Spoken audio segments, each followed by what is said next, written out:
You spoke too soon. These woolen blankets are awesome. I mean, you know, it looks so India. Which ones? It looks so Sri Lanka. Which woolen blankets? These. Oh. Oh, they're just...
Hi, and welcome to StarCitizen's Holiday Livestream. I'm Sandy Gardner, and with me is Game Director Chris Roberts. Love the new shirt. You did wear that last time. I did wear it last time. Happy holidays, everyone. This live stream has become a bit of a tradition for us, a chance to show off a few end-of-the-year surprises and tidbits. It is, and as well as a great opportunity for our studios to let off a bit of steam after a year of hard work. Yep, that's right. So we're going to settle which team is best once and for all with a friendly head-to-head competition between our Europe and American studios for the RSI Cup. Very cool. And before that happens, there's plenty of behind-the-scenes exclusives to share, like the grand unveiling of the latest from MISC. And Chris and Tony will be discussing the most recent AI developments for Squadron 42 and the Persistent Universe. Yeah, we'll be very short in our discussion of that. Not really. So first up, though, the dev team has been putting a ton of effort into expanding StarCitizen's gameplay with Alpha 2.6. Excited by the new content, a few of them have gotten together to show off what's possible once you get into the verse. To tell us more, here is Technical Director Sean Tracy.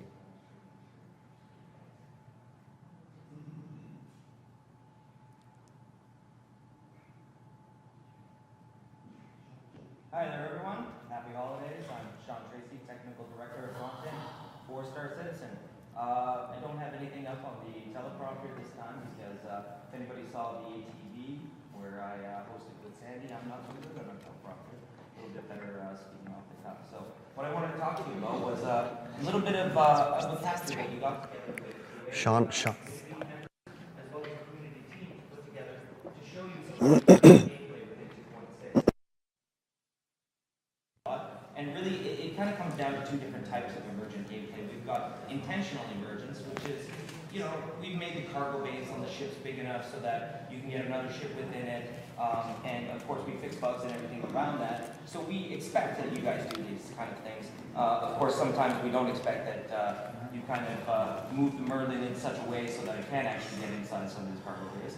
But then we also have these unintentional emergence. And one of those is, we've seen this a lot on the live streams, where the live streamers like to do something called the Big Benny's run. So that's an example of sort of the unintentional emergence. So what we want to show you in this capture is all the things that can happen while you're playing in the burst, and all of the new stuff that comes along with 2.6. Now, before we go to that video, I want to make very sure to thank each one of the people that actually helped us with this, because it is a difficult thing when you're capturing 10 or 12 different players actually going through an actual gameplay scenario or anything like that. So, big thanks to Andrew Hernando,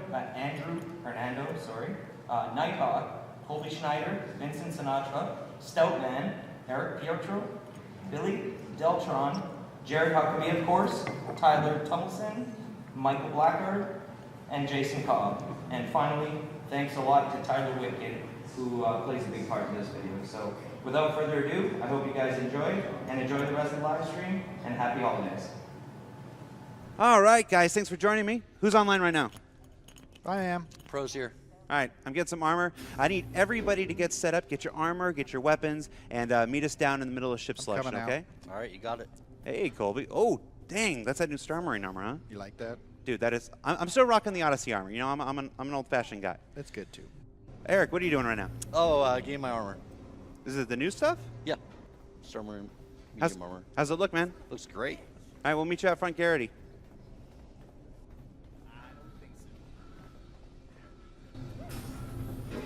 Oh, that is nice. What emote here? What emote is that right there? I don't know what emote that is. So let's go pick Michael up. Let's go pick Michael up. Hey, Michael, we're coming for you. Where you at? I'm buying a gun. All right, well, we're right outside Livefire. We'll meet you outside. I'm arguing with this merchant over here because he sold me this gun and it was defective. So now I'm trying to convince him to give me a new weapon, but he's not. He's being a jerk. So he's not even talking to me either. You know that's an NPC, right? What? All right. Come on. So guys, what happened? Last night, I'm talking to Tyler. You know, I'm bragging about our collection because we've been building up quite a collection aboard my Caterpillar. And he's like, well, quite a collection? Well, why don't I come and take it? And I said, well, maybe you should. And he said, well, maybe I will. And so now we've agreed to meet up at Kovalex and fight over it. So we're going to kill him, right? Oh, yeah, absolutely. Okay. But I'm going to need you guys to pick up escorts. Selection confirmed. Your ship is currently being delivered to the launch platform. So obviously I'm flying the Caterpillar. One of you, Colby, what are you going to fly? Valiant. Valiant. How about you, Michael? I'm going to go with the Renegade. Renegade. It's the blue. I'm in love with the blue. Nice. How about you, Eric? The Vanguard Hoplite. Also, I already talked to Randy. He's going to bring some mercenaries for us. So Randy's going to hook us up. They're going to ride shotgun in my Caterpillar here. Sure about that? Well, just in case he gets past you guys. Dude, have you guys seen the Caterpillar yet? I mean, it's probably my favorite ship. I'm not gonna. I know I sound like a salesperson here, but I mean, I'm a fan of those Philip K. Dick, you know, used futures. The Caterpillar looks lived in. It's a ship after my own heart. Ooh, that's my big blue. I think the Valiants. Look at that. Oh, so nice. The Valiant's a nice looking ship. Vessels here. Something a little better. Get my ship too. I'm also getting my ship. It's about time. All right. These guys. Our friends.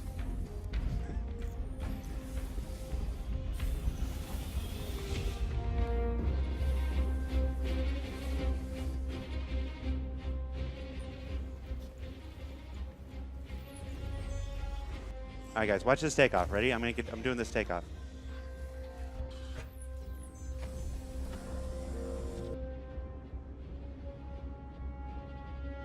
Here we go. Let's see if I can do Don't this. crash it again, Jared. No, I've done this successfully no times, but I feel confident about this time. Whoa, Come on, come on. That's pretty cool. That's quite a takeoff. See? Dude, I did it. There we go. I'm proud of you. So let's quantum to Cryastro 262 and then jump from there to Kovalex. Roger. Sounds good. Should be clear sailing from here.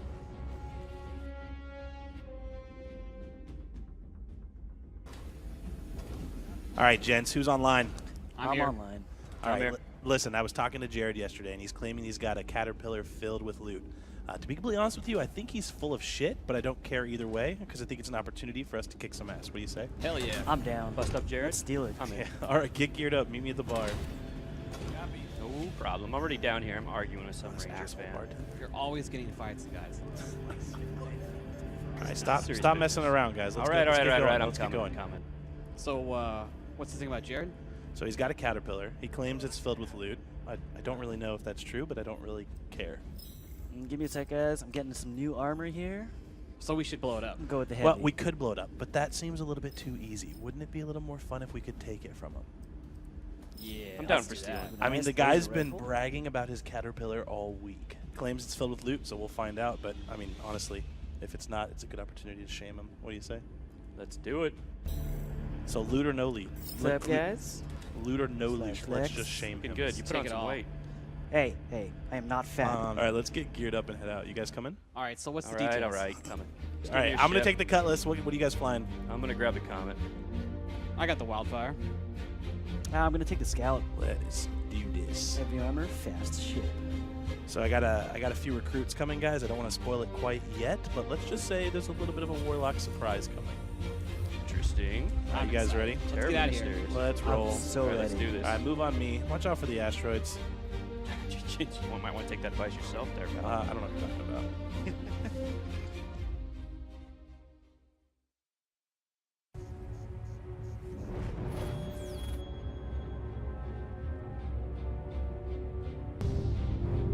All right, guys, this is too quiet. Tyler's going to be here any minute.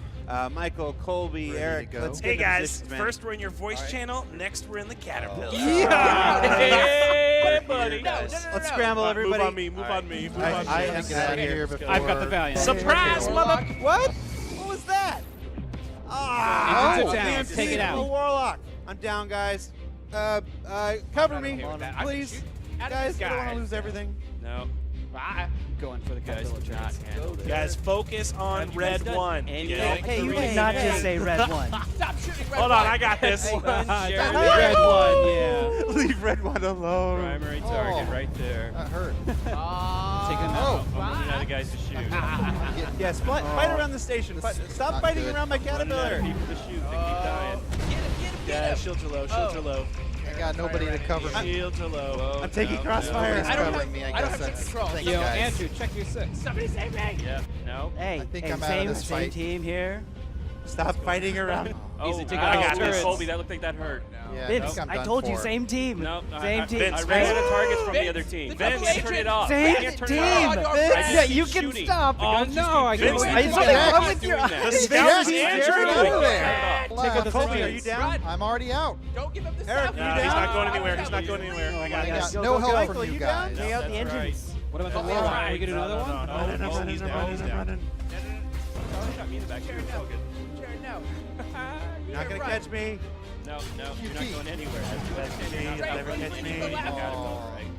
Just You know that? leave me alone. Can't get away from us now. I'm going. Whoa. I've lost control. No, yeah, What's that's what going happens. on? You have Jared no for you. engines. Yeah, there you go. Oh, my beautiful ship. Yeah, So much for the buddy. backup. All right, boys. You ready to finish this? Let's do Nope, this. still respawning. Shut up, newbie. Maybe you should go get your eyes checked. A little death does you good. Now, honestly, Jared, I think we're done, man. We're probably going to log out for the night, but thanks for inviting us to this, man. It was a good time. Tyler, I can see you guys flying over the cockpit of my ship. Ah, you got us. Listen, Oh. honestly, we Yeah, we just probably want to should check have out the ended on the other Caterpillar before we side. log off. The thing's sweet, man. You were right. Totally. Guys, I was full of crap. There's nothing on board. Go home. Go That's home, okay. everybody. All right, let's get It's not real. about It the was cargo. never about the loot. It was about the justice. In position. Get on bay two. Get on bay two. Ready? Let's do this. Moving forward. Sweep on in. Yeah, stick close. to Check me. your corners. Let's hold at the door. Ready? Vince, I hope you die. Go ahead. Moving follow you. forward. We'll follow you. Congrats, Looks hold on. clear so far. Balcony on the right. I got him. Yep. Oh, there's two up there. There's two Yeah, of them up one there. by the ladder. There's two by the ladder. Oh, I gotta step back. I gotta reload. Come on now, let him have it. Shoot him, shoot him, shoot him, shoot him. The shoot guy him. on the right is still up. Somebody kill him. No, there's another guy behind the guy on the ladder. You guys should totally watch yourself. Jared, you asked for this. I'm just saying that there's nothing you can say. Literally invited us. Eat lead. Let him out. He's down. Take Save him out. ammo. Stop. All right. stop. I think we got him. Let's keep moving. Jared acting like he's got tricks up his sleeves. Hey, go ahead and move in. Oh shit! Back up, Wait! back It's an ambush. Back up. Hey, catch. Oh, that got him. That got Nice. him. Sweet. They're Move both on in. down. Move on in. Vinny, stay right. Clear. All right, Vinny, go right. I'm gonna stay left. All right. I'm going to the bridge. All gone. Hey, Vinny, you find him first. Do me a favor. Teach him a lesson.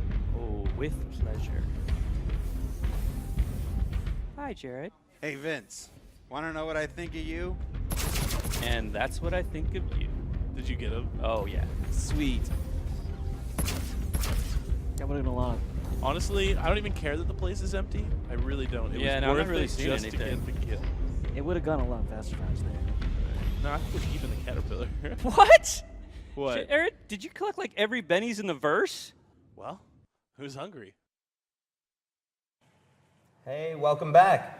So I hope your little trip in the verse with our community and team members was pretty exciting, pretty fun. I hope you saw some of the new features that are coming along with Star Marine, as well as benefiting the persistent universe. So one of the major things that we saw within there was some of the new character models. So these are some of the new character models coming online with Star Marine, the modular armor. Yep. So we have our new light, medium Marines. So both of those. Yep. And then the cool thing about that is it's not just it's part of 2.6, but it's also going to be in Star Marine as well, where we're really focusing on those. Okay, cool. What was some of the hardest things you think that came up while you guys were making these?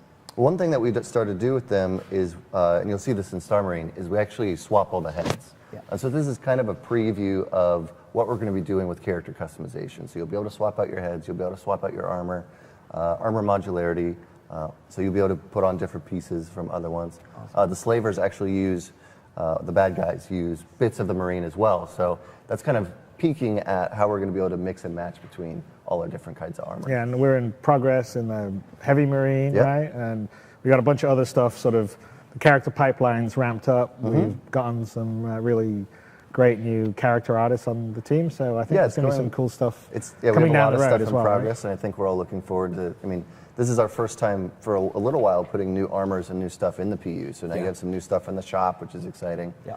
And it's just going to be more of that. Yeah, and it was a question mark whether we get rid of the old stuff, right? Yeah. But actually, it was I think a really good call from Chris. Is some of the people really like those old helmets. They like the I say old helmets. I mean they've only been around for a couple months, but like the outlaw helmets and all the old ones. So I really wanted to just delete them all, and put the new ones in. But well, I think we'll definitely do.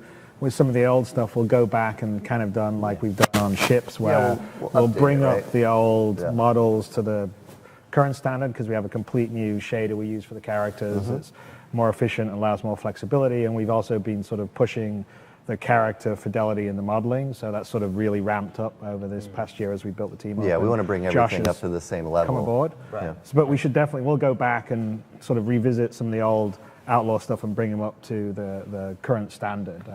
Because there's some pretty cool designs. It's just a matter of, they just need to come into 2016 and 17. Yeah, exactly. And I think one of the good things to mention, just on the immersion and fidelity front, is that we're doing a lot of facial animation now, contextual based on the activity of the player, which is super cool. It was something that I saw a long time ago. In Battlefield, they kind of had one or two. They had little idle, and then when you fired, he would just get all angry. Yeah. But we've got a lot more kind of emotional states within there, right? We've got some injured states now. We've got sleeping. We've got, now when the guys die, they actually close their eyes, and you can check some other games, because not every game does that. Right. So I think it's exciting to be contextual based on. And we're going to push it further. And I think also it's going to lay the groundwork for some stuff that we'll show next year that's going to be very cool. Yeah. Tease you, but we're all quite excited, but we're sort of building all in the ability to have the faces. We've talked about the character and the sort of facial tech and the ability to have a unified rig. So you can have all these different faces and drive it from one rig. Yeah, and this is always what we good. said would be that first step of selecting the face. So you would just get your facial selection first, and then once we want to get a little crazier with it, we'll end up putting the customization and everything on top of that, which will be, and then, again, very and then exciting. the other thing in what we just saw, which is I find kind of great, is some of the new ships, right? The Caterpillar. Yeah, absolutely. Elwin and his team did an amazing job building that out. I mean, that's the Starfarer previously was sort of our biggest ship. I think volume-wise, the Starfarer and the Caterpillar probably match each other, but the Caterpillar is a much longer ship. Yeah. It's also more a sort of straight-up cargo ship with the cargo modules.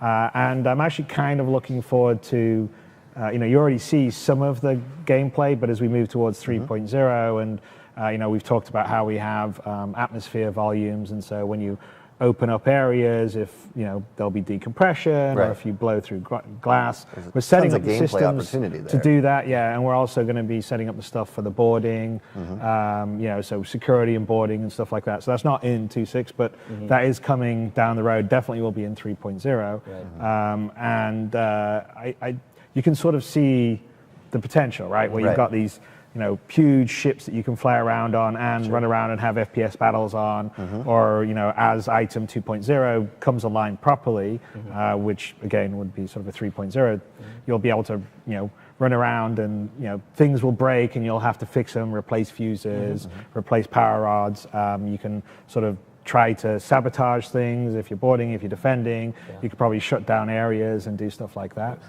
So there's just a lot of potential. So it's kind of cool to sort of see some of the you can absolutely gameplay. see that with the Caterpillar. And I mean, even in that in the emergent gameplay capture that we just showed, we have a lot of FPS combat that happens inside that Caterpillar. But again, you could take just this 2 minutes of footage, put it in front of anybody, and they would be like, oh, they're inside an FPS level. But it's its own level. They're inside of a ship that's spinning around, that's been purchased from a station. It's just it's crazy. That's awesome. And then the other thing I'd say is we have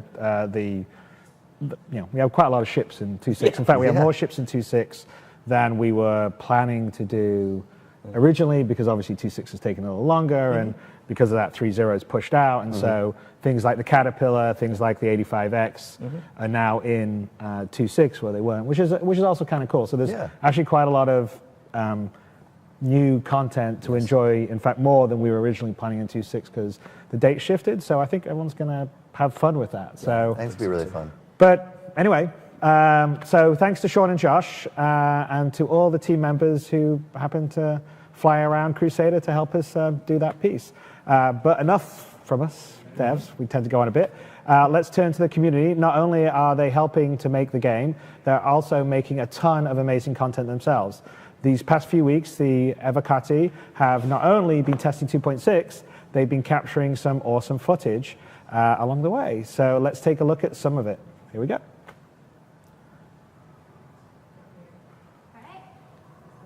Awesome. That's good. Well done. That was great, guys.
link being like, holy crap, look what this fan did. Yeah. I can't believe I just said that. Yeah, It was on the teleprompter. Yeah, the scissor reel we just featured from Mr. Haskaha, I'm not sure if I pronounced that right. Haskaha comes to mind. Here we go. Put holy crap in there. What? There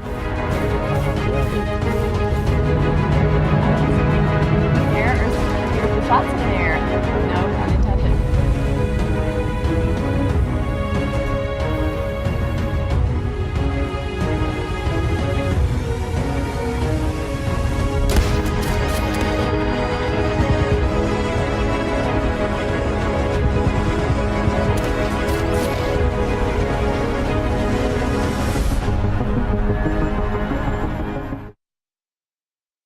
In there.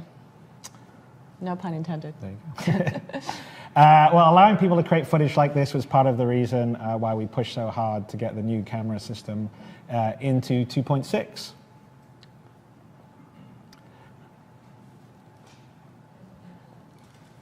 Hey everyone, and happy holidays. We hope you're enjoying the stream so far.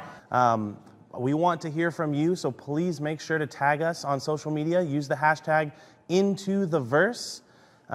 Additionally, I would be filled with regret if we didn't take the opportunity to give an MVP out this week. So I want to give a huge congratulations to Terralion for his extraordinary efforts in creating the StarCitizen fan video, Combined Arms, The Fleet Arrives. Additionally, I have to give a shout out to all the BarCitizen viewing parties that are going on around the world today. If you don't know what BarCitizen is, make sure to head over to barcitizen.sc to find out if there's an event in your area. Other than that, let's hop over to Ben Lesnick to talk about ships. Go, go! Move it up! I'm out! Cover me! Contact! Shooter on the top floor! I see him. Great shot! Grab that cover, Corporal. I want you to dig your heels in here and hold. You got it!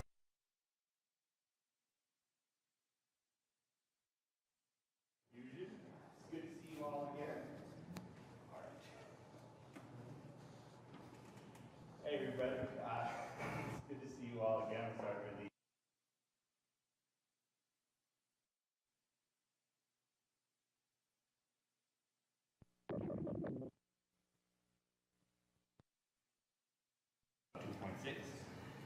you're going to see in a short little while now we have a new concept ship we're going to be revealing. I don't want to spoil it yet, but it's you can't miss. So this is the first ship in a new wave of concept ships we'll be rolling out next year. It's really cool. You're going to see more very soon, and that will be available on the website shortly.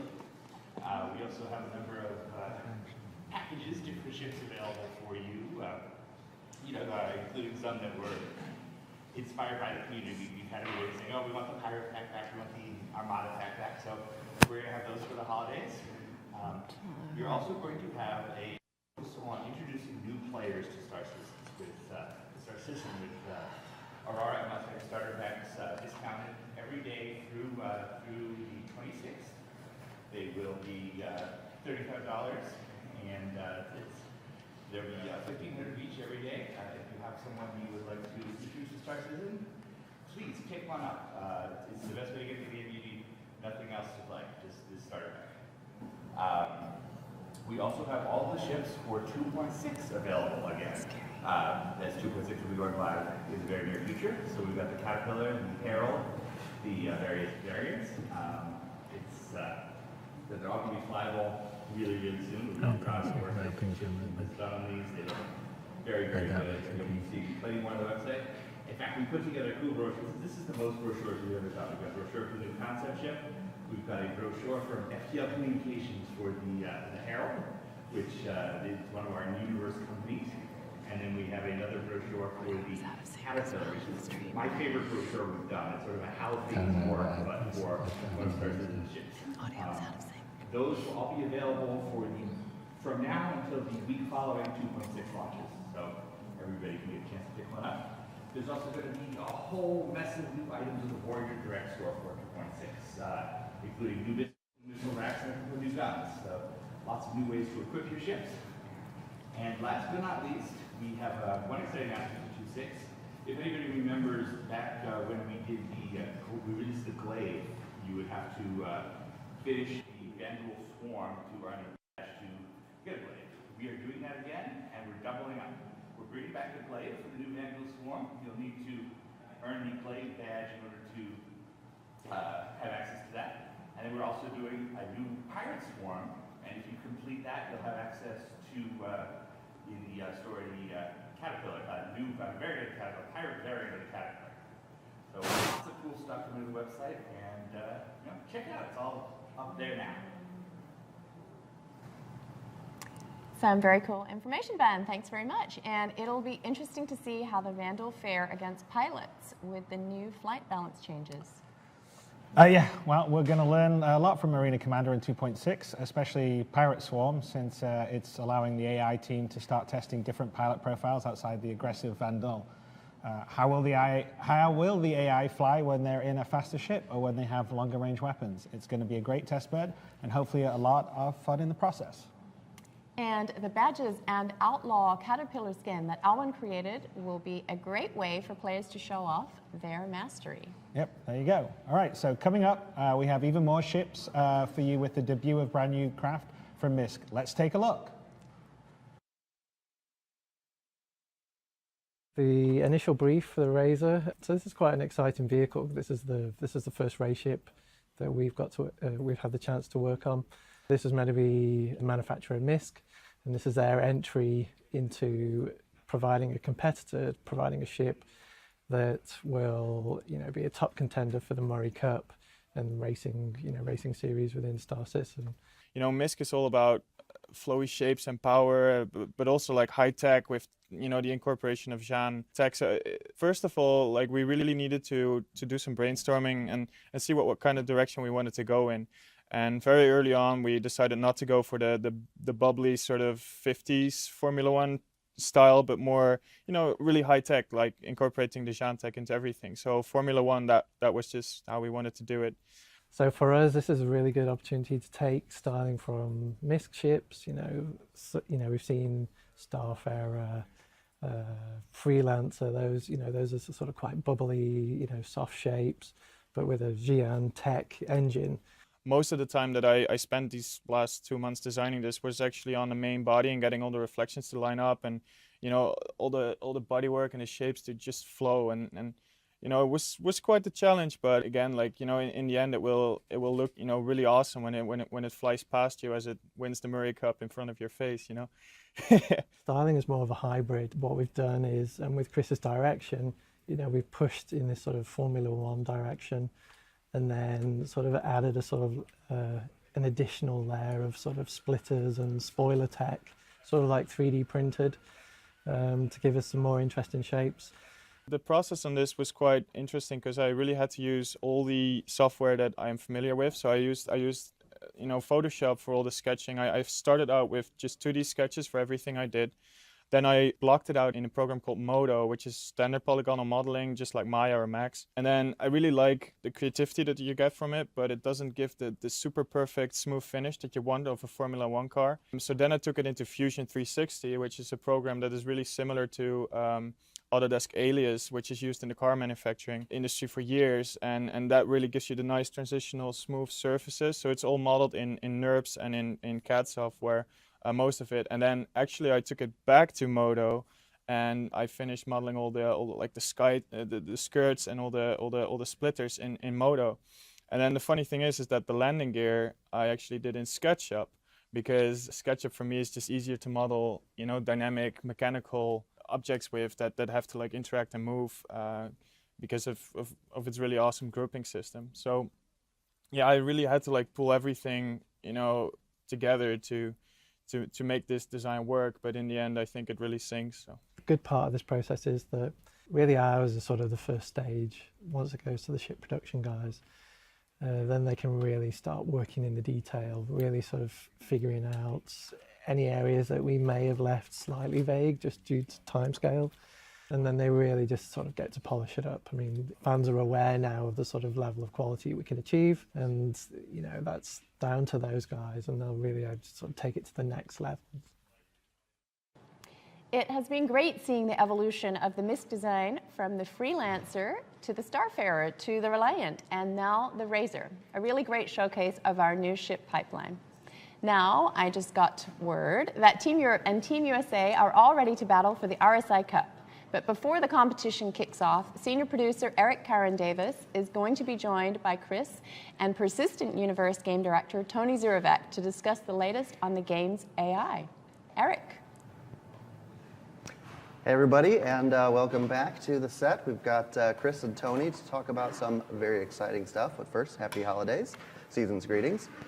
Let's kick this thing off with some questions now that I have you two gentlemen together. The first question, we're going to just talk about subsumption. What is subsumption and why is it so important for all the games, or portions of the games we're making? Okay, well, you should take that one, Tony. Subsumption, it originally started out being a way to abstract a bunch of the low-level AI concepts such that the designers could much more rapidly create a wide diversity of different potential reactions, prioritize them, and things of that sort. It's evolved since into the solution by which we're going to tackle the mission system and allow for a lot of algorithmic content to be created. It's basically taken over the conversation system because we needed to be able to seamlessly merge all of the AI functionality, people searching for things, walking towards things, using things with the actual dialogue that they're going to be speaking, interacting with the player, etc.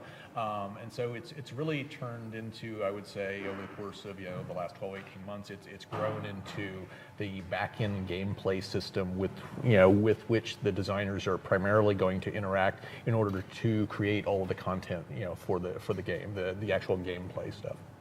That's very cool. Yep.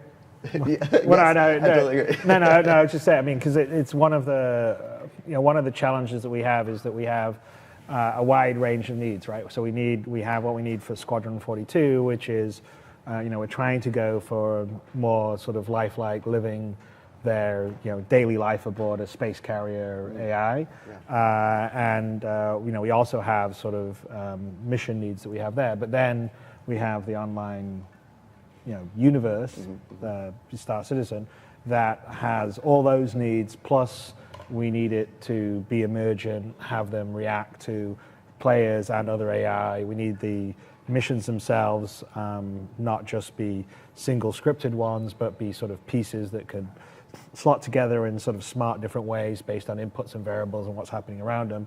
So you actually get the gameplay and the missions and the AI sort of reacting to what's happening in the universe and changing and adapting to that. So the player actions will have some impact on it, other AI actions will have some impact on it. So the idea is to have a system that can accommodate the needs of such a big sandbox, which is a multiplayer sandbox, as well as a sort of smaller single player sandbox, which is pretty complicated. I think that there's not many games that try to do that kind of thing. And so that required a ground-up reconstruction of what we were doing for sort of AI emissions, because it's very different than, say, what the engine that we're using, CryEngine, really excels at, which is sort of these single-player kind of experiences, like a Crisis game and stuff. And so it's taken a lot of time. We have to make sure that it's also, and also when we build things, we build it in a way that will work for a long time, it's expandable, and also will work in an online multiplayer environment as well as a single player environment. So, we're lucky, Tony, I don't know if he mentioned this, but, one of his, he wrote the AI system on Ultima 7 many years ago. And he actually started as, an AI engineer whenever that was back, 25, 6 years ago. And that's one of his loves. And so I think, we're quite lucky to have Tony being the overall architect. We have a very big team outside of Tony also working and supporting, led by Francesco Riccucci in Frankfurt.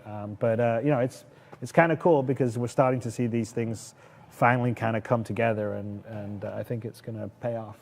It's interesting because it's really not a new concept. It's basically an evolution of where, at least I've been going with, a lot of these, things for many, many years over the course of many different products, and you've seen what worked, what didn't.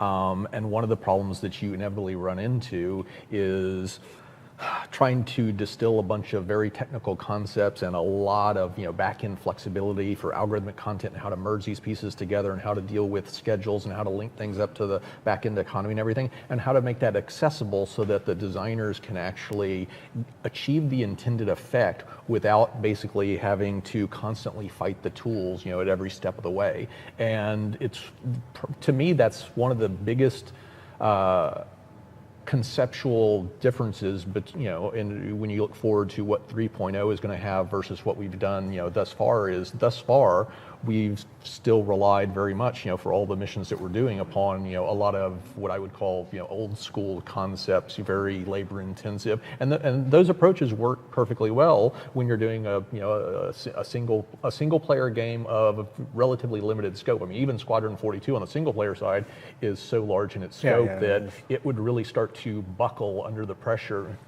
from trying to implement its content in such a limited way. Well, we're trying to be very sandbox in Squadron. So, like for instance, on a lot of the missions, there are more ways to tackle and approach and complete the mission than just one linear sort of playthrough path that you would get in a more traditional kind of linear shooter like a Call of Duty or something. So yeah, it's more like, do you want to go in quietly? Do you want to stealth? Do you want to go in guns blazing? Do you want to use the systems of, say, the base that you're infiltrating against the people there? Are there other ways you're going to do it? And that's where item 2.0, that's where subsumption all sort of comes in, because it sort of creates emergent gameplay. And it really, between sort of what we're trying to do with item 2.0, and in item 2.0 is really sort of a misnomer, because it's sort of like the way all entities in the world operate, and they have this sort of functionality, and you'll be able to do things with them in a way that you haven't traditionally done in FPS games, more like a adventure or a puzzle game, and they're much more usable, the items, and picking up things, turning things on, putting batteries in to get them to work and stuff like that, combined with subsumption and the mission stuff, which is built to sort of be more a rule set, so it can deal with different scenarios or different actions that the players are doing and react to them.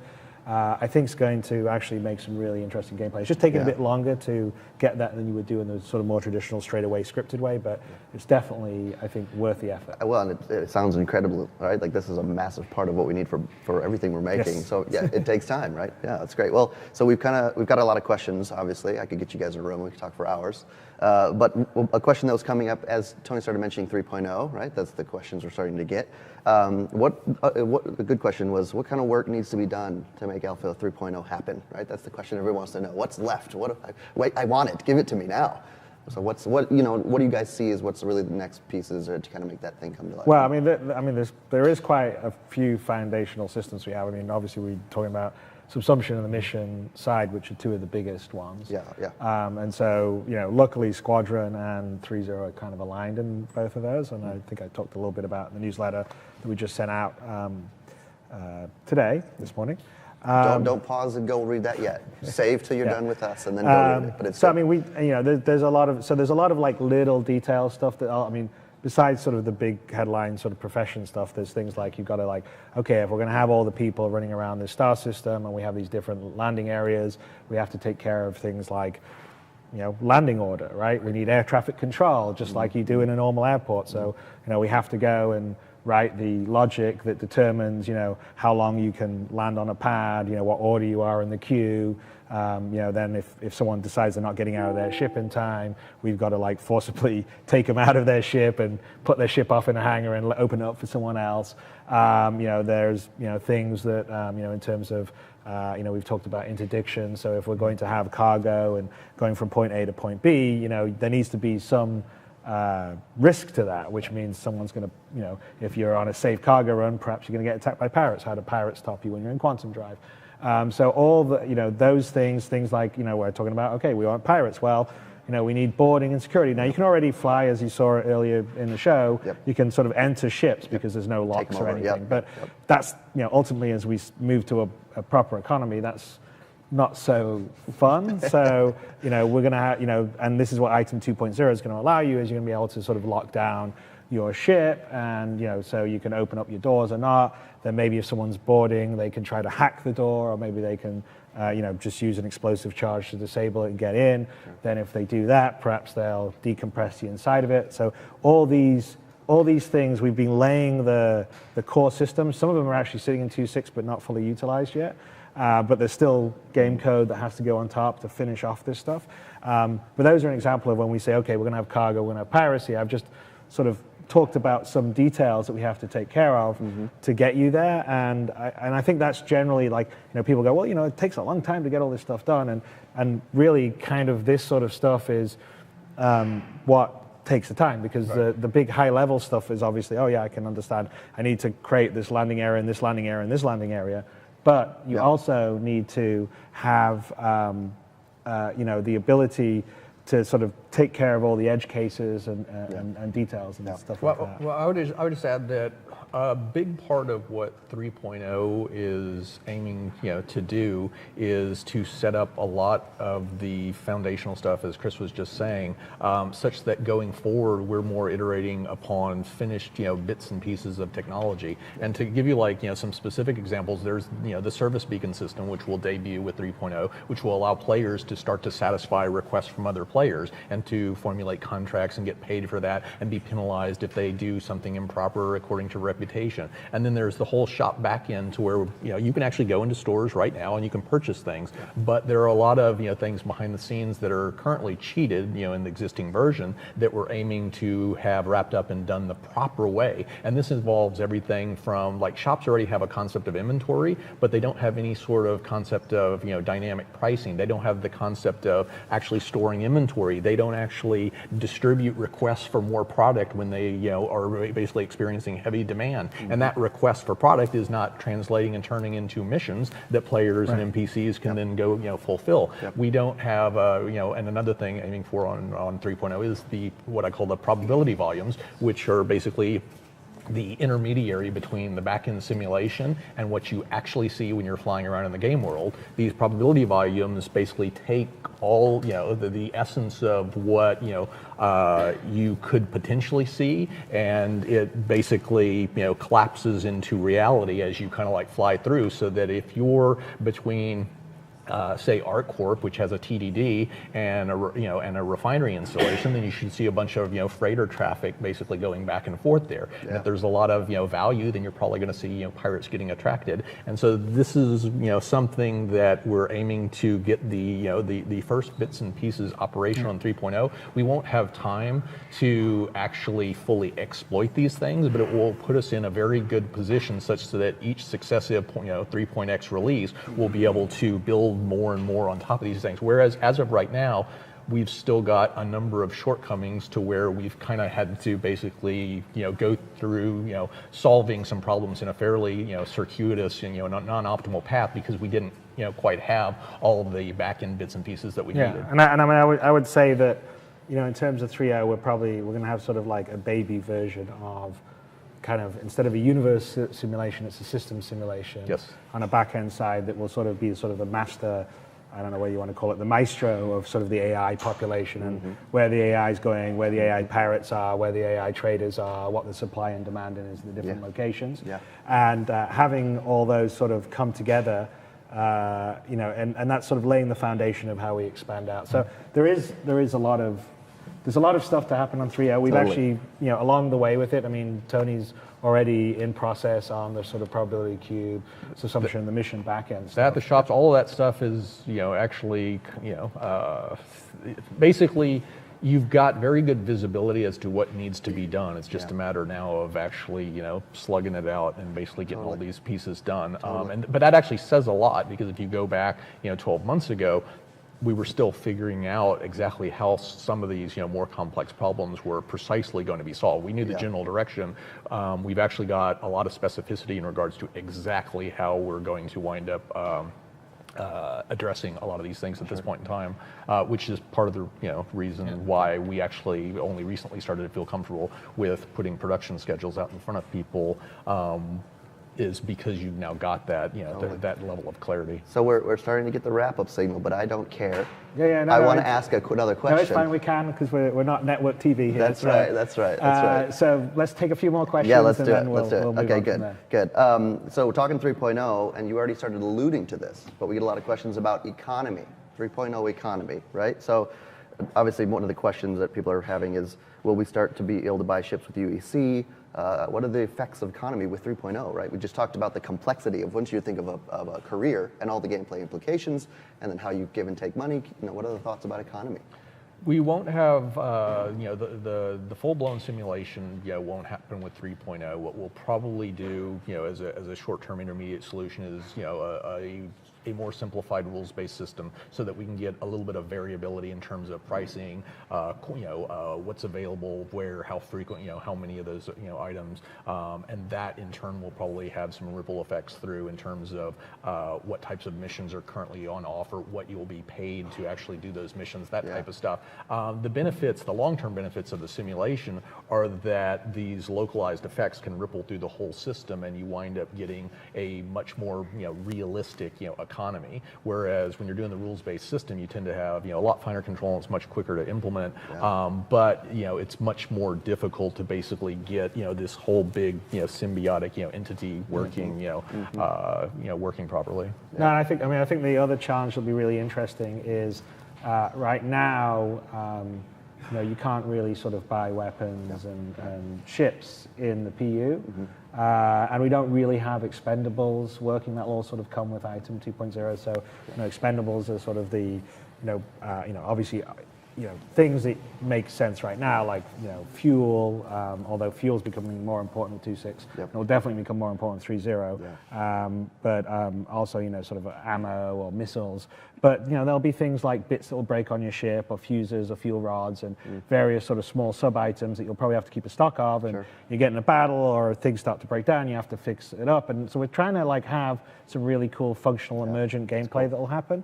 But I think the really interesting thing is going to be, how we balance the cost of everything. Because one of the biggest challenges that we have compared to a normal MMO is that we have an incredibly range of economy that's happening. That you can go from, buying a handgun to, buying a space destroyer. Right now, normally in the real world, only a nation can afford to have a destroyer, and you can go down and buy, say, a handgun or whatever for $300, $400, $500. So the challenge is balancing the game. So on the low end, you don't get, if I can afford an F-16 from day one, I don't care about getting a handgun, right? Because I can already afford a $30 million, $40 million jet fighter. So $400 or $500 is nothing compared to my jet fuel costs or all the rest of the stuff. So the key is sort of trying to figure the progression and the costs, and also making sort of the bigger ships be something that you work towards and earn in the game. And because it's you don't want to sort of do 4 missions and okay, now I've dumped my Aurora and I'm flying a Javelin, right? That doesn't make sense. So we need to balance it in such a way that the bigger ships, the multi-crew ships, they'll have bigger running costs. You'll need crew, especially on the bigger capital ships. And they'll also have a different earning potential. So they'll be able to earn more, but will also have more running costs. And so you'll work your way up as a group or as a bunch of players together to do it there. So I think it's going to be interesting because we've been sort of running our models on UEC comparative to kind of what we do it as pledges, and I'll say that people are getting a good deal on the pledge stuff, especially in the bigger ships, because they're going to just have to price up bigger based on kind of like the different missions and earning. But there's a whole risk reward stuff, so you may get paid more for a risky or a combat mission, but then you'll have bigger costs, maybe repair costs, repairing, like replacing your ammo and stuff that a trade run may not be. You may not have those same kind of costs, although ultimately, so it may pay a little less. So that's going to be the big challenge, and that's what's really exciting about 3.0 is getting the first bit of that in. I'm sure we're going to have to do a lot of adjusting and adapting, and we'll sort of be working towards that as we build towards the There will be, because it permeates the entire design on so many levels. Like right now, you just think it's like, well, it's fairly easy right now to basically pilfer another player's, Hornet, and what's the real world value of that Hornet relative to, as Chris was mentioning, the guns, the clothes, the armor, which we actually want to make it still kind of challenging to get to the next level of personal armor, etc. Yeah. But who's going to do the mission to basically make $1,000 or $2,000 or $5,000 when it's much easier to basically just pilfer another player's ship? And so there's a lot of work to be done to make sure that taking that ship, on the one hand, it's got to be extremely difficult. It can't be just get in and basically you press the button and it automatically starts. There's got to be a lot more difficulty than that. You may incentivize players by having anti-theft devices, which basically lower their insurance premiums, something similar conceptually to what you'd have in the real world. You may just apply much more significant consequences in terms of, well, when you have that ship, maybe you can't sell it, or maybe you can only sell it in very specific areas, and maybe you get only a very small fraction of the price, and maybe the security, when you're going through, areas that actually, have UE security, maybe you really get the screws put to you to basically make it really unattractive to be carting around stolen ships, stolen cargo, all of this type of stuff. And so there is, like Chris says, like there's going to be a lot of balancing work that needs to be done to make this all, work, and that's seamlessly. Yeah, well, it's what I think a lot of the 3.1, 3.2, 3.3 is going to be. Is we've actually marked it out according to the schedule that we released before, to where we were being fairly conservative in terms of a couple occupations with each major point release. And once we've got a lot of these basic tools operational, creating the new occupations really becomes predominantly an exercise in basically just using things that we've already developed in in slightly different ways, and so there's not a big technological uncertainty or anything like that. And so I think that all of those successive point releases are really going to spend a lot of their time just trying to get the formula right, and it's why looking forward we were being a bit conservative in terms of the rate at which we introduce new occupations. All right, 2 more questions. For the next question, you started tapping on this already. We talk a lot about careers at any kind of gameplay, right? People get really excited about what they're going to get to do. I have never seen a reaction from human beings in this day and age get so excited about the word farming. I was blown away at Citizen Go when we showed farming, and hundreds of years ago, that's just what people did, right? It wasn't gameplay, but they're really excited about it. So the question was, how's that going to, what do you see that, how can I be a farmer? Tony, I want to farm in this game. First, I'd preface that with, I think that part of the reason why, players get excited about that type of stuff, and I don't think it's just farming, I think it's actually just the non-combat aspects of the game. I think there is a significant contingent of the community that wants to do stuff other than basically... It's like resource harvesting, right? So mining, farming, salvaging, exploration, discovery of new things, helping other players, medical, assistance, things of that sort, and if we really want to basically be able to appeal to all those people, then we're going to have sufficient content in all of those different areas. And I think that farming is really just representative of the fact that you're really going in a direction, for that particular occupation that has little to do with combat. Now, they're based, you will still face it on occasion when you go into the busy zones, and if you've got incredibly valuable, seeds or fertilizer or whatever else, it's like then you're going to be a target for those people that are looking to make a quick buck. And I think that's kind of one of the things that reinforces that. Like, I know a lot of people, I see a lot of people on the forums anyway talk about, like, well, what's the end game, and how am I going, how do we win and do this? And I sort of feel like in StarCitizen there should not be a definition of win. Is there a definition of win in real life? It sort of depends on your perspective, right? So some people think they're winning if they're helping other people. They're a doctor, they're healing someone. Someone thinks they're winning if they're a world famous sports person. Someone thinks they're winning if they're protecting their country. And so we want to give people the options to have all different kinds of play styles, whether it's passive or sort of more combat oriented, whether it's you're set by yourself or with a small group of friends or with a much bigger organization. And and then depending on sort of what you're into, your definition of what your win or what your end game will be different. Yeah. So we want to make Star Citizen, the big sandbox, have as much possibility as you see sort of in the real world. And I think that's kind of what's going to be really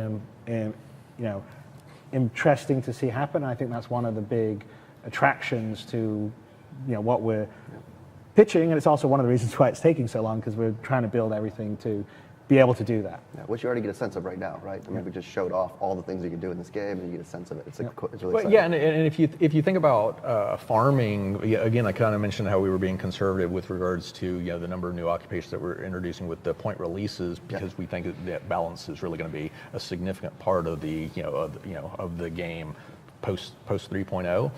If you think about what is really involved in farming, it's like, well, it's going to be the acquisition of things. It's going to be the acquisition of rare seeds, which is going to probably involve you going to distant planets, discovering them yourself, or buying them, and spending a fortune, or pilfering them from some heavily guarded location, things of that sort. It's going to be finding fertilizer. Perhaps it's just another thing to extract on a planet, no different from magnesium or cobalt or iron or anything like that. You're then basically putting you're using objects on other objects. You're basically applying maintenance in the form of radiation and water. Eventually you're harvesting these things. Then you're basically seeking to sell these things, which is going to be exactly like selling the stolen cargo that you've gotten off of that you took from another player's or NPC's freighter, or selling parts of your ship that you no longer want, and things of that sort. In other words, you can see all of the bits and pieces, all the primary bits and pieces that are going to constitute the farming occupation we're already going to have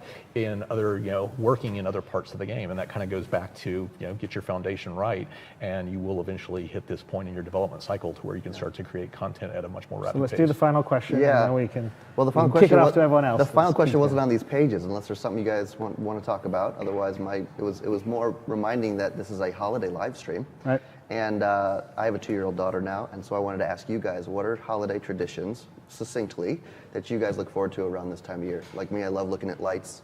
My 2-year-old always loves to. Now I've shown her some of these houses, and every time we drive one, she's like, lights. So we'll be doing that over the holidays. But what about you guys? What is a quick thing that you look forward to at this time of year? Well, I have 2 little daughters, so they love putting the tree together, and it's awesome seeing them get all excited by presents. Sure. Watching good movies. This is the perfect time. And playing some games. Exactly. And the time that I can actually play some games as opposed to work on games, is I don't get much time off, but over the holidays, that's one of the few times I do. Same, yeah. Tony? Yeah, so I just had a girl, Savannah Storm. So she's, as of today, she's 3 months old. Congratulations. And Happy so birthday. she's basically added to Phoenix, who's now 2. Yeah. And so what I'm looking forward more to this Christmas than I have in several past, because all of a sudden the importance, like Chris said, of getting that Christmas tree up, putting the lights. This is the first time, Phoenix, saw a Christmas tree last year, but he was 1 year old and it wasn't really registering. Now he's all over. He's pulling the lights. You start putting presents under. He wants to check them out, and he gets, he gets the whole thing. And so I wouldn't say that it's anything, so much that's, fundamentally new as, things that you've done before are now taking on, a completely different. You rediscover them. That's right. Yeah, it's a fresh perspective. All right. Okay, great. Cool. All right. Well, thanks, Tony and Eric. So it was a good talk. A little long, maybe, but we like to go on a bit. So anyway, we have even more details in the November monthly report on the website about some of the stuff we worked on this past month. So be sure to check that out. And we'll keep having additional updates as progress continues on 3.0 and other things like Squadron. So for now, for today's live stream, main event, as developers from both sides of the pond compete to win the coveted RSI Cup. Let's go to your community managers, Jared and Tyler, for more.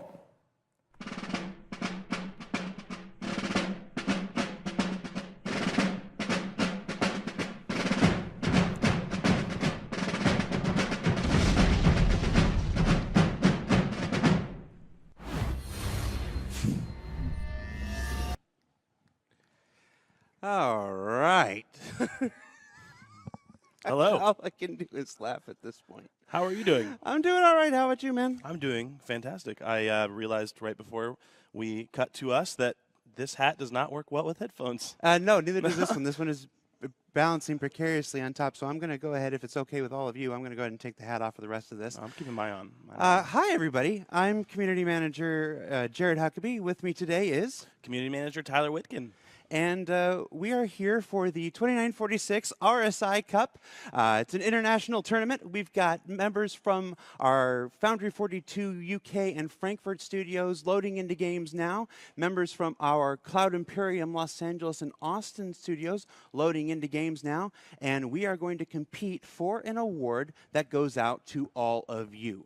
So at the end of this, basically whoever wins, they will get an RSI trophy for your hanger flare, and it will be emblazoned with the names of the winners. So before we get too far into it, we want to introduce the teams. We're going to start with Team Europe. We're going to show you a quick video, and then we're going to head to Cameron Wilkie out in Manchester for the rest. Ready? You're going to like this. All right.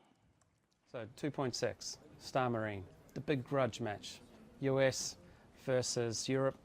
How seriously are you guys taking this? Well, Aaron offered the services of Phil Miller to basically kind of motivate the team. And after looking at the security footage, I think the Miles Eckhart thing went to his head. You go through the playback videos. What the f***? You f***ers need to raise your game. Do you understand? Louder! Yes, sir. That's more like it. Keep it up. Gentlemen, as Jack Burton said, it's all in the reflexes. Hands out, come on. Too slow on the floor, give me 20. Too slow on the floor, give me 20. Oh, nice work, nice work. Back to your desk. You two, carry on. What do you think about Phil Miller motivating the team? I think it's a great idea. Phil's a real people person. Mince pies are for closers only. Are you sure? Yeah, he'll go really well. He's got a fantastic rapport with the QA guys. You do not train to be merciful. Mercy's for the weak. You just die again. What? No. It's not good enough. Bull.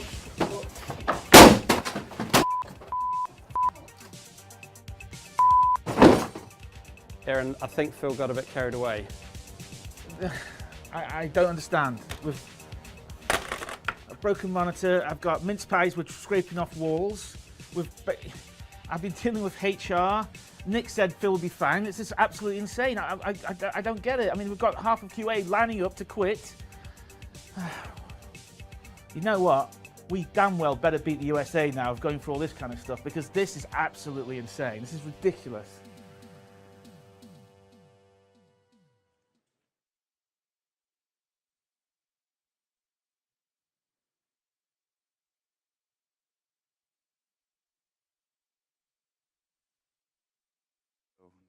Welcome to sunny Wilmslow, where it's my privilege to introduce Team Foundry. Starting off with Wayne. Wayne, how are you today? I'm fine, thanks very much, Cameron. What do you do here at Foundry 42? I'm on the QA team, as part of the QA tech team. I've seen you in practice today. You have been kicking and taking numbers. Yeah, especially in the race. I'm hoping to win that one. I've had you set a personal best today. I did, just over 40 seconds. Yeah. Very nice, very nice. We look forward to seeing you on the track shortly. Excellent. And now to Mickey Oliver. Hello. Mickey Oliver, we've seen you on ATV a few times. Yes. Are you? What is your highlight you're looking forward to today? I'm looking forward to Star Marine very much. Yes, my favourite part. Favourite weapon? I like the shotgun. Okay. The best, yes. Get up close and personal. Mhm. Very Yes, cool. Very very cool. Andy Nicholson. Hello, Cameron. Nice to see you again. Good to see you. How's the ship balancing going? Oh, it's a piece of cake. Don't worry about it. Are you enjoying the playthroughs today? You're getting a lot of Yeah. personal feedback on your own balancing? Absolutely, yeah. Firsthand. Very good. Definitely. Very good. Now, over from our German office, over from Frankfurt, we have Melissa. Melissa, how are you today? Hi, Cameron. I'm doing great. Any message you want to give our community? Thanks for supporting us. Very good. Okay. I'll do my best. Wonderful. And Mark White. Yes, hello. What are you flying in the race coming up? I'll be in the 350R. 350. Okay. Are you expecting to come in the top 3? I'm hopeful. Hopeful. I saw you come first and second in early playthroughs. Yeah, that was mainly people crashing. I go slow to try and get through. Okay, slow and steady. That's the way. All right, well, this is Cameron Wilkie from Wilmslow, heading back over to LA. Listen up! You had the honor of being chosen to be part of this team. Now, I see potential, and I, for one, did not come all the way out here to go home a loser. Did you? No, sir. I don't believe you. No, sir. Then you will train. You will need to hone your mind and your body. Winning isn't just an option. It is the only possible outcome. Do I make myself clear? Yes, sir. I can't hear you. Yes, sir. Sun salutation.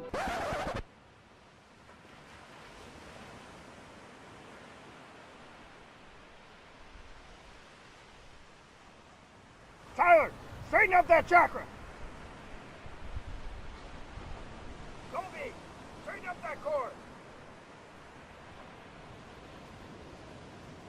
All right. Let's get some wheatgrass. Is that everything? Yeah, why? I thought we were supposed to be doing a montage. No, I don't have time for montage. None of us have time, and that's why we were doing the montage.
They look ready. They were always ready. Did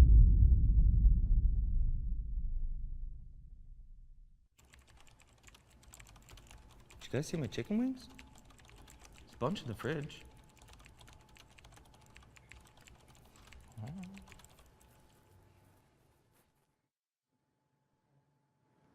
Hello, it is my privilege and honor to introduce to you the team that is expected to win and take this entire thing.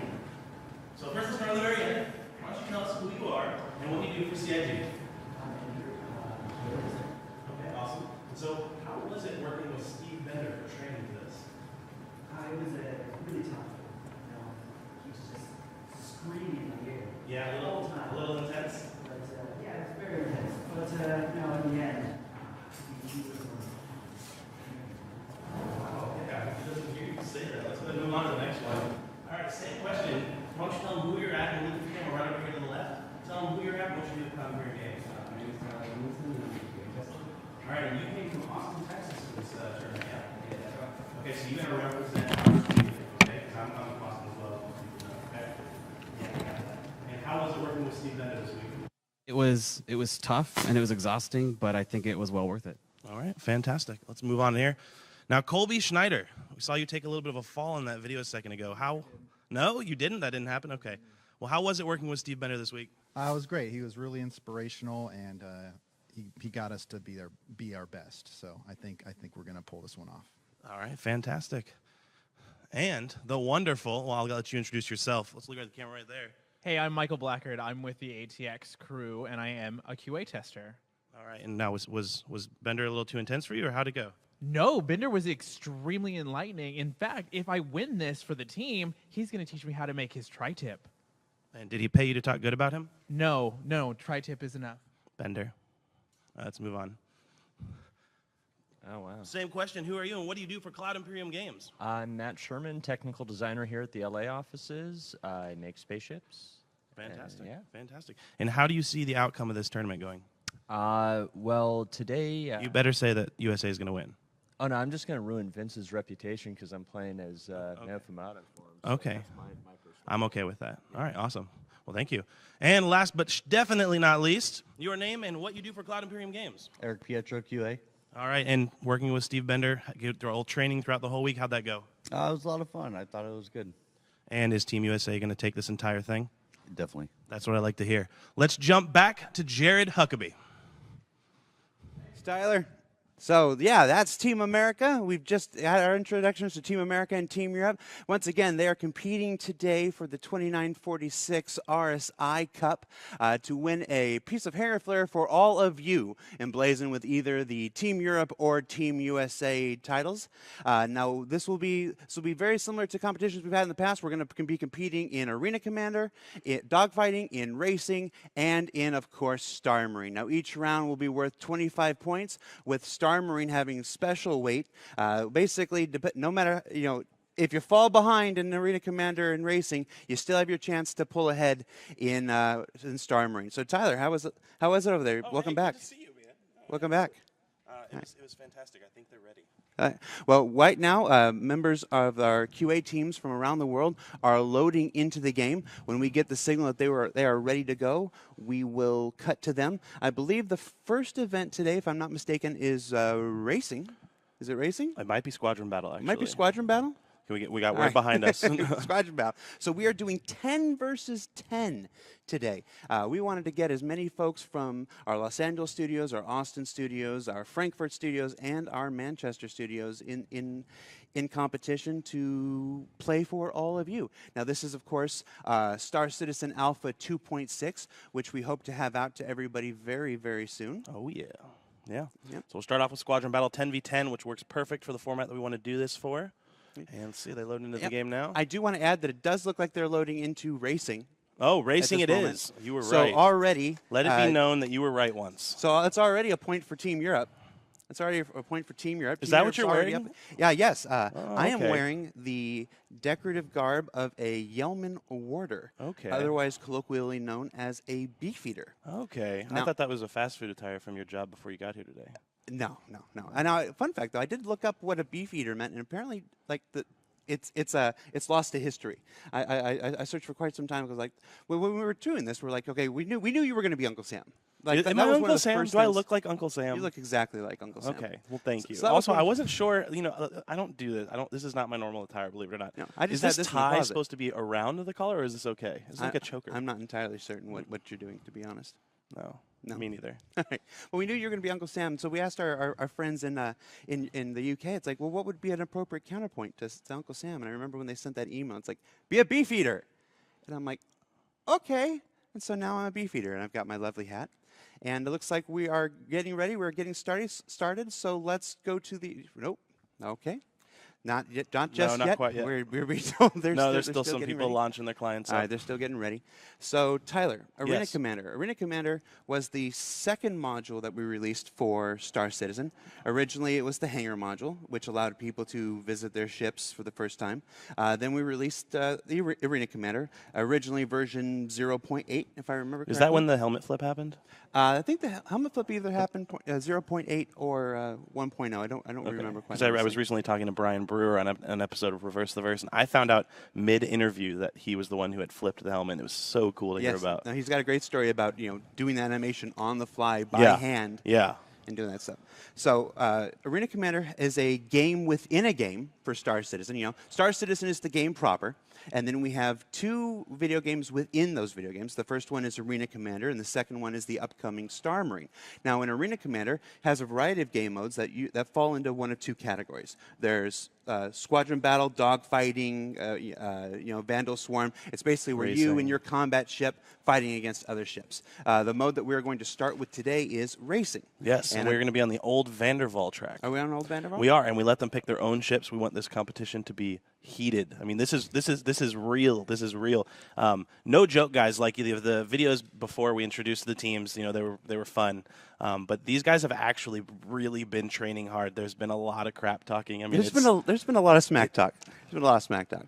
Yeah. So while we're waiting, why don't we throw it to Ben Lesnick? Looks like Ben Lesnick is ready, although I don't see him on a camera here. So as soon as we get the signal that Ben Lesnick is ready, we're going to throw it to Ben Lesnick. He's got some fun facts to share with folks. Oh, that sounds great. So, do you remember just last month when we did our Electronic Access Invitational, and that was our first intramural competition. Who won that, by the way? Who won that?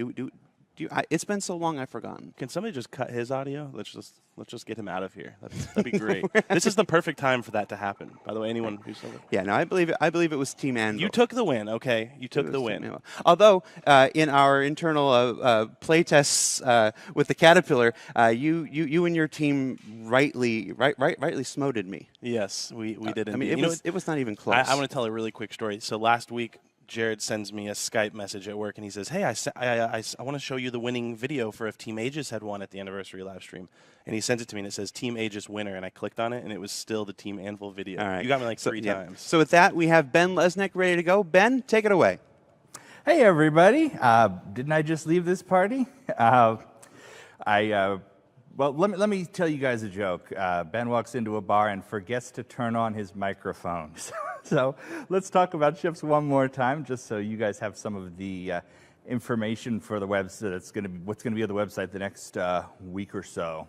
As with every holiday stream, we're kicking off a small sale. We've got a variety of ship packs. Some are new, and some of them are backed by popular demand. I know when we were doing the the live stream last month, everybody wanted the Armada pack and the Pirate backpack. So those are available again. Those will be available for the next 10 days through the 26th. We also have the brand new Misk Racer, which you already saw. This is a ship really proud of. The team in the UK has done an incredible job on it. It looks like speed, doesn't it? It's so cool. Those are going to be available in the Pledge Store as concept sales for the next, again, 10 days with all the normal trimmings. We have all of the StarCitizen Alpha 2.6 ships available now. The Caterpillar, the Herald, the 85X, the special variants that we revealed last month. Those are all going to be available through the week following the release of 2.6. So once we get 2.6 out, we'll keep those up for another week. So if you ever wanted a Caterpillar or an 85X, or for the first time ever, the Vanguard Hoplite, this is your chance. I'm also excited to announce that we have a little bit of a fun thing for 2.6. If you remember back last year when we released the Vanduul Glaive Fighter, you had to complete the Vanduul Swarm to get a special badge. Well, we're doing that again, but twice as good. We've got the Vanduul Swarm, with the updated Vanduul Swarm. I'm sorry, your old badges are not going to carry over. You have to play it again. This is all happening once 2.6 goes live. So there'll be a new Vanduul Swarm you have to play through, and you can earn the badge for the Glaive. There will also be a Pirate Swarm game mode, and if you play through that, there will be a badge for a pirate variant of the Caterpillar. It's got a pirate skin with skulls and crossbones. It looks really cool. The Vanduul Glaive will be limited to 1,500 ships. The Caterpillar will be limited by time only. So get ready to play some StarCitizen once 2.6 goes live. We are also having a special focus for the holidays on introducing new folks to StarCitizen. Every day from now through the 26th, there will be a whole package, a whole pile of discount starter packs. We're doing both the Aurora and the Mustang, so if you have someone in your life who is not familiar with StarCitizen, who might be interested in getting into the verse, that is your opportunity to introduce them. Those will go on at 11 a.m. Pacific every single day through Boxing Day, which is the 26th. And speaking of Boxing Day, For the very, very end of the year, we are bringing back the all ships sale from the anniversary live stream. That last day where we brought everything together. We want to give people a chance to configure their fleets exactly how they want them for the end of the year. So check that out. There'll be all sorts of interesting bits and surprises over the next week, and it's going to. Oh, we're gonna go back to the game now. So, hey everybody. All right, Ben. Thanks, Ben. We're returning to the race already in progress. Right off the bat, we have a last-minute substitution. Matt Sherman is taking the place of Vince Sinatra, Mayo Fumato on Team USA. So while it still says Mayo Fumato in his name, that is, of course, Matt Sherman, who's in 6th place right now. Come on, Matt. You can do better. Let's check. Now, do you think that's an advantage? Matt's a designer. Vince was a QA. Who do you think has the edge here? I don't know. Did Matt work on the design of... I'm not sure, but I do know that Vince played a lot, so we'll see how that affects the team. Now here we see who's in first place. This is Wayne Owen from Manchester, United Kingdom. He's on Team Europe. He does have face paint. I didn't notice that before. Now Wayne is one of the one of our senior QA testers there in the Manchester office, and he is just dominating on the racetrack right now. So we're going to take a look now at Andrew Hernando go from one of our most dominant to one of our newbies. He is brand new. He is brand new. I noticed during training it looked like he was exploring the maps instead of racing. Yes. He can't hear me, right? No, he will. Okay, we will good. almost certainly see Andrew exploring the maps later on. Andrew has only been with the company for 6 weeks at this point. So now let's take a look at Tyler Tumlinson. Now Tyler works out of our Austin studio. Yes, Austin, Texas studio. Actually sits right behind me. Really awesome guy. I'm super happy that he was able to come out and compete in this. And look at what he's flying. He's flying the brand new 85X. Yes, it is sexy. Oh, he's having trouble making that turn. Oh, let's check in again with our friends in the UK. We're still on Wayne Owen here. Wayne Owen still in first. Oh, but now here's Melissa Estrada in 7th place. Now this is actually really surprising. Melissa Estrada, I've known her for a few years, and she always flies the Origin M50. And even throughout training, she was flying the M50. So seeing her in the 85X here is an interesting choice. Gotcha. Now we're just following. What is this? This is a Mustang Gamma making a leisurely tour through the map here. We'll go on to check out Colby here. Oh, Colby hit the race ring, not so good. Switch back to Matt Sherman here. Now Matt Sherman's in 7th place, guys. As we explained before, this match is for 25 points. We have a weighted point system. We'll be playing the first. We'll be playing the first event, which is racing, for 25 points. We'll be playing the second event, which is dogfighting, for 25 points, and then we will be playing 4 rounds of Star Marine, which will all be worth 25 points apiece. Wait, now hold on. That's an even number. So what happens if we tie? Well, if we tie, there will be a sudden death overtime match of Star Marine for all the marbles. I kind of hope it comes to that. Yes, so do I. Let's check back in with the UK here. There's Wayne Owen again, first place. He's just has Wayne seen another player? Oh, it looks like he missed the ring though. Now's their chance to pass. Come on, Wayne. Team Europe. No. For the purposes of this broadcast, I'm Team Europe. You just like the outfit. All right, we're going to follow Wayne going through the race tunnel here. Oh, he's on his 3rd lap, so this is actually the finish for Wayne. Yeah, Let's watch sure Wayne win the race. Oh, what we a got to show off with a decoupled roll. What a show off with a decoupled roll. And that is it. And that's so it. I'm going to go ahead and event. mark this down. First match, Europe, 25 points. Okay. Yo, Team USA. Right. Come on, guys. I believe in you. Good job, Team Europe. They can't hear you. In fact, I think they're like way over there.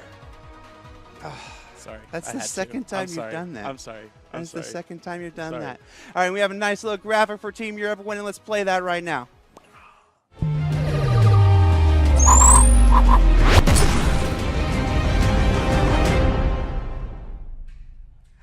All right, congratulations once again, Team Europe, for winning our very first event, a race on Old Vanderval. Yeah, I'm not really liking the trend of this thing where you win things. You know, that is well, okay. Well, I mean, I win the live competitions, but in our internal playtest, you definitely kicked my butt. So we've done the race. What's next? Next is a dogfight. A 10 versus 10 dogfight in Arena Commander. So this will be the biggest Arena Commander match as far as player count. This is a larger scale than usual. Yeah, absolutely. So do you know what map we're playing in Arena Commander? Yes, we're going to be playing on Broken Moon. Playing on Broken Moon. Yeah. So when we it's actually my favorite of the two, just because I like blue. Fun fact. All right. So, so let's go ahead and we'll take a few minutes and we'll check in with Cameron Wilkie who's getting ready in our Manchester studio. As soon as they tell us Cameron's ready, we will switch to Cameron, and he'll have a quick conversation with the winners of our first event. So until then, congratulations once again, Team Europe. You are one match closer to being immortalized inside StarCitizen's hangar module with an RSI Cup trophy.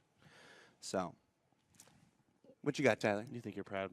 You're proud of I'm very proud. Look at my, You're my a traitor. Orders. You are a traitor. All right. So, so Nick Elms, when you're ready, let's show us Cameron Wilkie, and we will switch to Cameron Wilkie and check in one more time with the Manchester, UK studio. Right.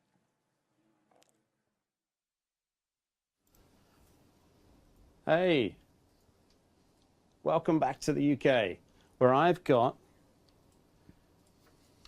hang on, I haven't got an okay. Am I coming live?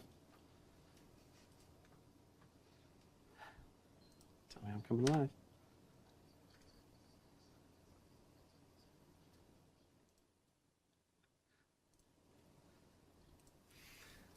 Hello, welcome back to the UK, where I've got Wayne, who just won the race. And Wayne, how was your time today? It was nice. I was quite happy with the overall score. I still blacked out on one of the corners, but other than that, it's been pretty good. Phil Miller's training of depriving us of mince pies has paid off big time. Okay. Yeah, it was a good bit of training then. And your time, your best lap was 45 something. 45 something, which is I'm okay with that. Just slow and steady. Yeah. Yeah, just bring it in, just enough to win the race. That's all that's needed. Okay. And coming up, we're into Star Marine. What are you going to be flying in? Sorry, we're in Squadron Battle, aren't we? Yeah. Yep. What are you going to be flying in there? I'll be in the Gladius Valiant. Okay. All right. We're looking forward to that. Yeah. You're very into the Gladius, so yeah, it's going to be good. All right. Cool. Well, Jared and Tyler, back over to you. All right, Cameron, thanks. That was good. Yeah, I like that. That was funny. Sorry. I love you, Cameron. I love you. We do love you. That is Cameron Wilkie, guys. He is our events manager out of the Manchester office. Came aboard right before Gamescom, and he's been a pleasure to work with. I got to meet him at CitizenCon, and super nice guy. So thank you, Cameron. So that's into my ears. So thank you, Cameron, once again for being our man on the street there in Manchester. So as our players are loading into Squadron Battle, again, 10 versus 10. Tyler, what's our point total right now? We've completed one event. Who's ahead right now? You were right when you said you were not math. Right now, we've played one match in Europe 1, so it is 25-0. However, if you don't feel like watching the next part, you don't have to, because Team USA is going to win. It's going to be 25-25. That might be. I don't know what that was, but okay. So again, we're in a recommander. We're getting ready to load into Squadron Battle. Getting ready to load into a lot of the new ships that are coming with patch 2.6. They'll be flying as well. Let's talk about those. We've got the Hornet. The Hornet Wildfire. Hornet Wildfire. We've Saber Comet, which is my favorite. I love the camo with the blue. If you can't tell, I'm repping the blue today. You are repping the blue today. We have the Gladius Valiant. Yes, and then the Avenger Renegade. The Avenger Renegade. Yes. And I don't think anybody's going to be flying the 85X in this. Probably not in Squadron Battle. I don't think that would work very well. And if they are, I'm going to be very disappointed in them. All right. So we are watching folks load in right now. We will be switching to the match momentarily. This is Team USA's chance to get on the board. Yes. And I know that Team Europe actually has been practicing this for weeks. It wasn't actually until Team USA. Well, I'm totally talking bad about my team right now, but you know what? I'm just going to go there. Team USA didn't even realize that UK was practicing. When they found out, they went hard. Yeah. So. All right, so folks are loading in right now. Yeah, we've almost got a full complement of players. This is, again, for those of you who are just joining us, for the RSI Cup, which will be an item that will be awarded to all StarCitizen backers, blazoned with the name of the winning team for all time. And I believe there's actually empty slots underneath, so for future tournaments, still we can update it. So okay, all right, nope. Okay, all right. So right now we're having some technical problems. We are going to get ready to go one more time to Ben Lesnick, who's going to talk to you a little bit about what's going on with our holiday sale and all our holiday activities. So Ben, take it away, sir.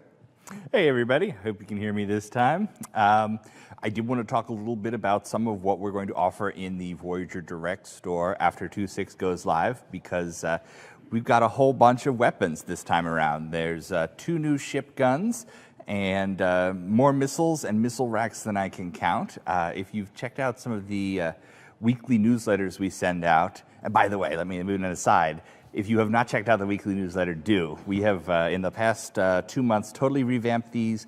There's unique StarCitizen stuff in each one. The newsletters are one of the best ways to get information about the game. Anyway, if you've been following the newsletter the last few months, we've sneak peeked a couple of the missiles. They're out of the group in the UK, and they're beautiful. They're a lot of fun. So there's going to be all sorts of new toys to play with in Voyager Direct once we go live. I talked a little bit about the Misc Racer already. That's our cool new racing ship. I want to let you guys know that there are not 1, not 2, not 4, but 3 entirely new StarCitizen in-universe brochures available on the website right now. We did for the Herald. We've got an advertisement for a company called FTL Couriers that uses the Herald legitimately, not a pirate group. So we wanted to show what the Herald is actually used for in the StarCitizen world before more nefarious folks get their hands on it. We've got sort of a traditional racing team brochure for the Misc Racer, and then for the Drake Caterpillar, we've done. I say this every time we do a brochure that's a little different, but I truly, truly mean it. And I can't take credit for this idea. It was our fantastic lore group, but we did a How Things Work book. Sort of like you would see at like a library or like a kid's book where they show how like tractor trailers and such work. So for the Caterpillar, we did this booklet of how the Caterpillar works. It's a big working ship in the StarCitizen universe, so it's got cutaways. And again, Paul Jones's art team in the UK did a wonderful job. It's an absolutely beautiful booklet. And Misc Racer itself is really exciting to me because it's a ship we started working on earlier in the year, and one of those ones we're not allowed to talk about that sometimes get leaked a little bit occasionally, so you may have known the Razor was coming.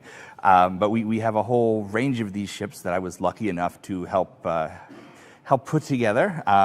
Razor is the very first one, and there's going to be half a dozen or so in 2017 that I'm really excited to share with you guys, because other than interacting with the community, the most exciting part of my job is thinking up spaceships and then seeing much more talented people actually make them. So it's going to be a good year. Well, let's keep talking. So that is everything that's available on the site right now. We're going to do 2 Q&As for the Misc Racer next week, standard format. We'll get questions out to the devs. They may be a little slower coming along because folks are headed off for the holidays, but we will get your questions about this one answered.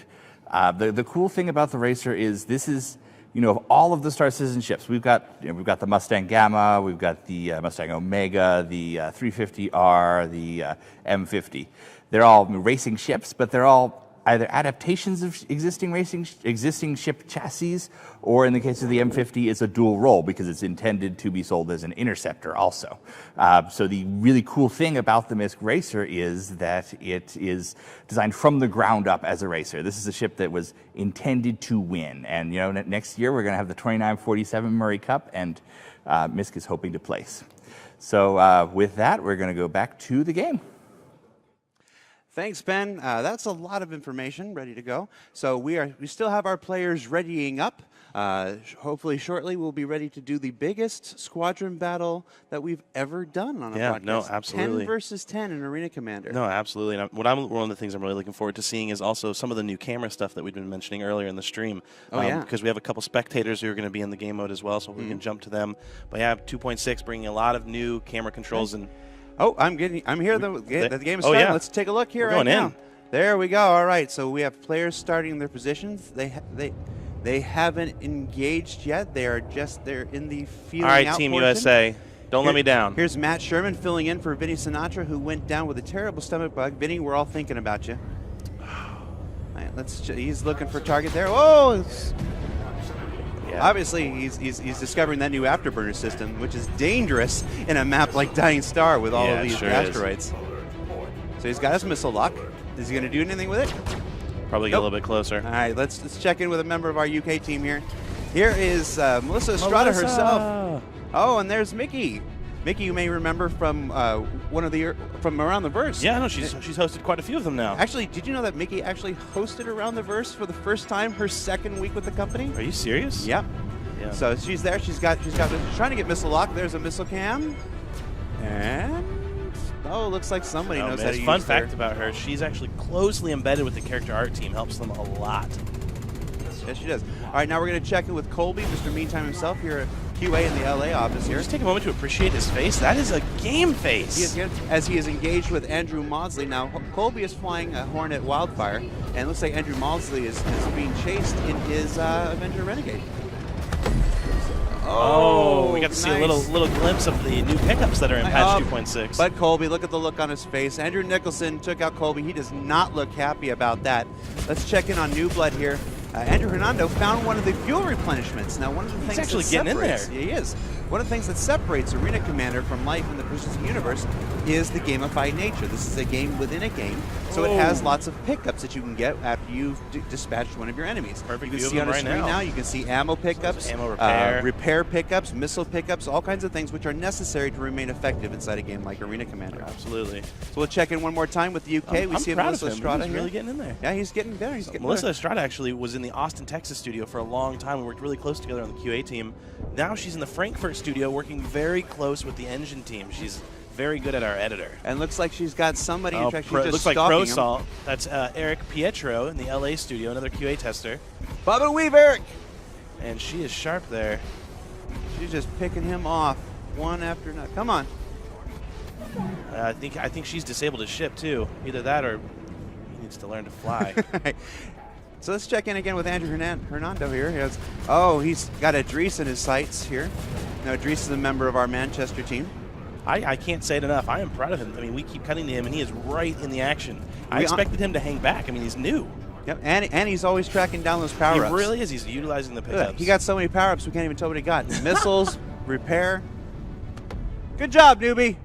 So, it kind of pains me to say this, but let's talk score real quick. Right now, Team USA at 11,435. Team Europe over 6,000 ahead with 17,600 and climbing. Team Europe. Let's check in on one of our observer cameras here. Here is a lovely beautiful. Yeah, here's a lovely Avenger Renegade. Off on a leisurely stroll throughout Dying Star here. No, also the VFX for the thrusters in the back are also new to patch 2.6. Oh, yes, they are. Good call. Let's check in once again with our UK staff. Here's Andrew Nicholson. Now, Andrew Nicholson started life as a QA tester. He did. He actually was leading QA in the UK, but he moved on, and now he is a designer. Now he's a designer. Recently responsible for the key bindings overhaul we had, so please send your complaints there if you have any. Not us. No, just kidding. Love you, looks Andy. like he's having a close encounter with that asteroid. Glad we did got not that work on out camera. for him. Sorry, That did not Andrew. work out Sorry, for him. Andrew. Let's check in one more time with Matt Sherman here. Matt Sherman subbing in for Vinny Sinatra. He is stone-faced and focused. Now, Tyler, once again, you know what they're playing for. They're playing for nothing short of immortality. Well, and 25 points. Don't forget that. Well, the 25 points are heading towards their immortality to get for their chance to have their name emblazoned on the RSI Cup awarded to all of our backers for displaying in their hangars for all time. Absolutely. So we've got just over 15 minutes left. Team Europe is still holding that around 6,000 point lead, but that's nothing. I mean, we've seen 6,000 points change in the matter of 30 seconds. It just matters on if they're really getting in there or not. Let's check in one more time with our UK team. Here's Mickey Oliver one more time. She just evaded a missile. Fantastic job, Mickey. Now, if there was a prize for grabbing the most pickups, Andrew would be in first place right now. Yes, now Andrew Hernandez has been doing a fantastic job picking up the prizes. Now, we're following Melissa Estrada right now, and I have a fun fact here. It says Melissa Estrada is obsessed with cats, and her life's ambition is to hug every cat in the world. Do you know where that phrase came from? I want to hug every cat in the world. That was actually from the first episode of Which Glitch that we did. I introduced them all. She sat to my right, and she was supposed to say a one-liner, and she said she wanted to hug all the cats in the world. Oh, and she just took out Underscore. Now, Underscore... And immediately grabbed the pickups, too. Underscore might be known to folks. Underscore was a member of the community who recently joined the team. Mr. Bryce Benton. He's also my roommate, unfortunately. I mean, he's also my roommate, period. Great guy. Absolutely great guy. He actually works really close with the DevOps team. He's being trained by Jeffrey Pease, does a lot of stability work, focuses on crashes, and works with the engineers. Right now we're following Tyler Tomlinson as he is stalking Wayne Owens. He had Steve Brennan in his sights before, but he decided he found a more attractive target. Oh, come on. Come on, Tyler, this is your chance. Team Europe is running away with Lights this thing. on you. But the missile's not enough. Nope. Sure but isn't. the missile's not enough. No, All right, but we'll check. he's on it. He's got his gimbals locked. He's moving in, missile locked. All right, we'll check in one more time with the UK here. Here's Wayne Owens. Look at that face. That is some Braveheart stuff. Yeah, he definitely has that fantastic fantastic it's focus intimidating. Face. He is stalking. Meantime, our own Colby Snyder here in the LA office. I wonder if Colby even knows he's there. Let's check in on Colby and see what Colby's doing. Nope. Colby's not even aware he's there. Colby is tracking his own target, has no idea Wayne is behind him, just picking up. Oh, no, they're actually in Justin now. He has found Wayne now. It looks like Mickey just died in the background. Is it Colby or Wayne? Who's going to win this dog fight here? Yeah, and it looks like Team Europe has even grown their lead up by about 7. Oh, no, more than that. About 10,000 right now. Just over 13 minutes. Let's check it on this Gladys Valiant. Gladys Valiant's looking for somebody to fight. Oh, but he's down a wing. That's unfortunate. Oh, that was perfect. That was a perfect cut. That was Mr. Wayne Owen. That was Mr. Wayne Owen. Absolutely. I would check in one more time with Matt Sherman. That looked like it was the Hornet Ghost that we were on a moment ago. Matt Sherman tracking down Andrew Maudsley one more time. He's saying, I've got a Saber, you've got an Avenger. Matt, I'm sure Matt feels like he has the advantage right now. Oh, he's getting in there. You see the VFX on those cannons also new to patch 2.6. I really like them. Checking one more time with our own Tyler Tumlinson. Tyler Tumlinson, he's tracking down Shamaros. Shamaros is our own Ray Warner out of the UK. Why does your team have to have some complicated names? We're just like Tyler, Colby.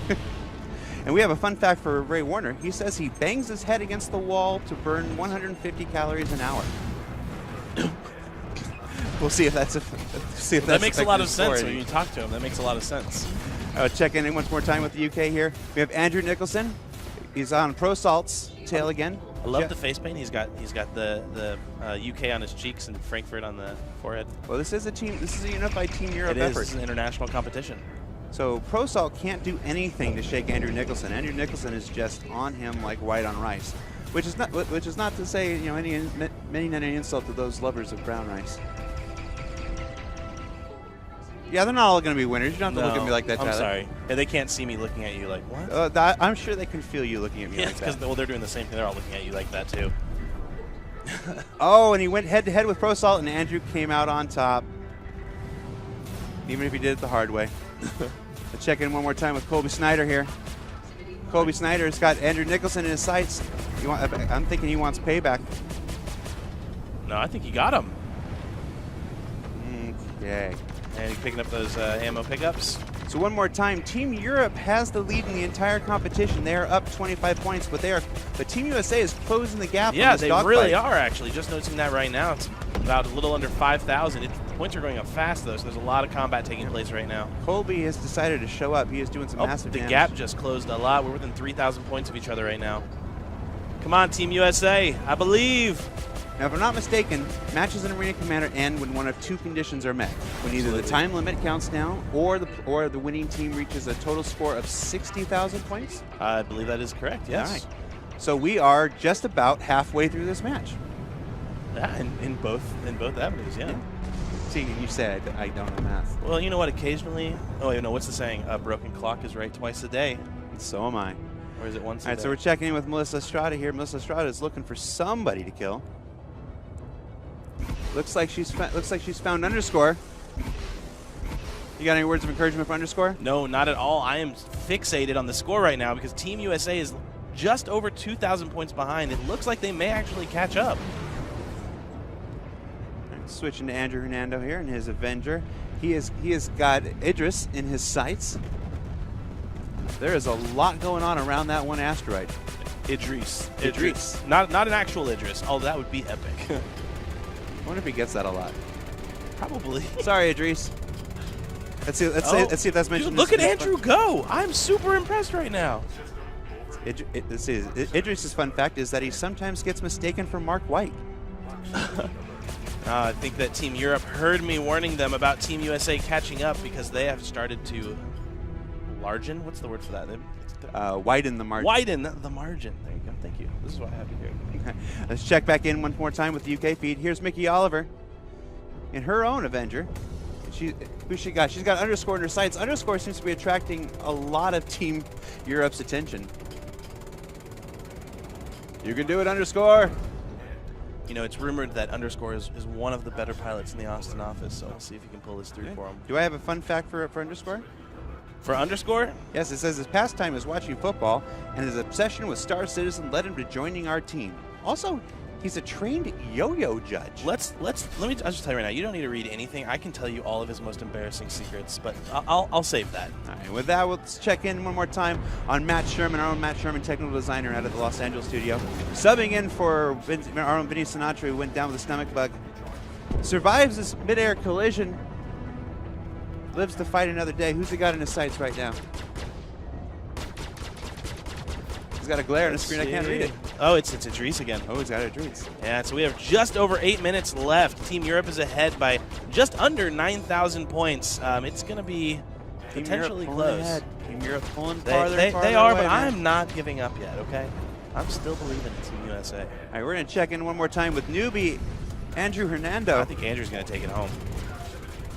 You know, he heard us, talking about him in rehearsal. I think he probably went home last night. No, we were and talking spent a lot of all night crap. practice. We were talking a lot of crap. All in night rehearsal. practicing because when we were practicing before, Andrew was taking a scenic tour of the Dying Star map. No, maybe he was doing that to throw people off though. Yeah. And lower expectations so we can come in and surprise everybody. We'll check it one more time now with Tyler Tomlinson. Tyler Tomlinson got Shamaros one more time in his sights. Yeah. But does he have any missiles left to use? He sure does. It's looking like this is getting very close to being over with Team Europe less than 5,000 points away from winning round 2. Earning themselves another 25 points, putting them at 50-0. But let's not get ahead of ourselves. There's still time. Do we know how to pick them or what? Checking one more time with our own Yeah, Colby that's Snyder here. moving up. Colby Snyder's picking up a wealth of rewards here. Team USA needs to be focusing right now on combat. You do not just get points from kills, you also get points for damaging. And we'll take a look at the UK feed here. We've got Andrew Nicholson. Andrew Nicholson's got Colby in his sights. We have a fun fact about Andrew Nicholson. It says, Jared, I don't like fun facts. Bite me. Wow. All right. Thanks for your fun fact there, Andrew Nicholson. That's really helpful. That was very reflective of his real personality, too. Yeah, that's what you get. See the look on his face right after he died? Less than 4,000 away from finishing round 2, Team Europe. Well, at least we'll get to see Cameron again. Yep. Love Melissa that guy. Estrada after our own Andrew Hernando there. I think she's realized he's a bigger threat than she thought, than we all thought. All right, we are on the last kill of the match, guys. One more kill, and the game is won. Yep. That's it again. Team Europe has done it in round 2. I'm tempted to rage quit right now. Yep. And we got a graphic here for that. Let's winner, Team Europe.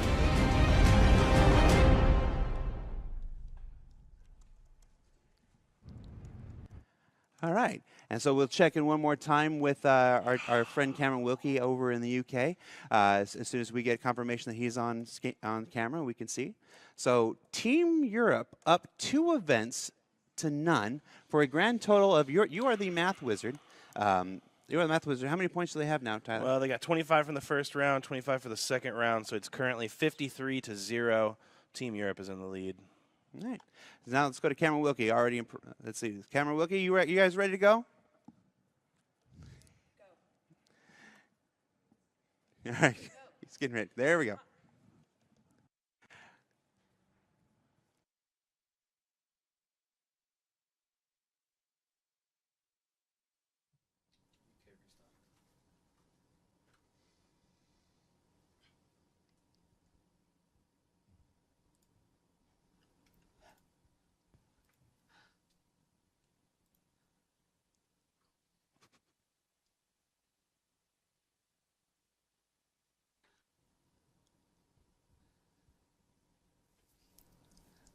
All right. So welcome back to the UK. This is Cameron Wilkie here, your marketing and events manager. I'm here with Melissa, who just did a brilliant effort in Arena Commander. Melissa, how was it for you? Not too bad. I didn't do as good as I wanted to, but Okay. I got to kill Andrew Hesse, and that was important. That was very important. I know you were looking forward to that all day. Yes, I was. We have a long-standing rivalry, and now we're on opposite sides of the continent, or the world, rather, so we can kill each other legitimately. And today with complete justifiably. indiscrimination. Exactly. Yeah. And what were you flying? I was in the Saber Comet. How was it handling? Pretty well. Okay, so I mean, if it's not handling well, you can always give the gentleman to the right of you a bit of a nudge, can't you? Yeah, I think next time I'd probably prefer it in using a joystick, like with the whole toss on it, and probably make all the weapons fixed instead of having one just gimbaled. Prefer the fixed weapons, all right. Yeah. Well, it was good to give it a try today, and it's another win for Team UK, so back over to you in LA. Thanks, Cameron. All right, so Team Europe up 2 events to 0 for a grand total of 50 points. That means that in the final heat, Star Marine, they only need to win 2 matches. Yeah. They win two rounds of Star Marine. They get the grand total of 100 points, and they get immortality in everybody's hangar with a 2946 RSI Cup trophy emblazoned with you don't need to use so many words. You don't need to use so many words. You're clearly rubbing this in. By the way, Cameron, your first beer is on me tonight. He's definitely earned a beer. I think so. I think so. So right now we are waiting for folks to load into Star Marine. Now we are playing Star Marine tonight on a new map called Echo 11. Yes, we've shown a little bit of it in a couple episodes of Around the Verse, but we haven't gone too in depth. So I'm really excited for people to check it out.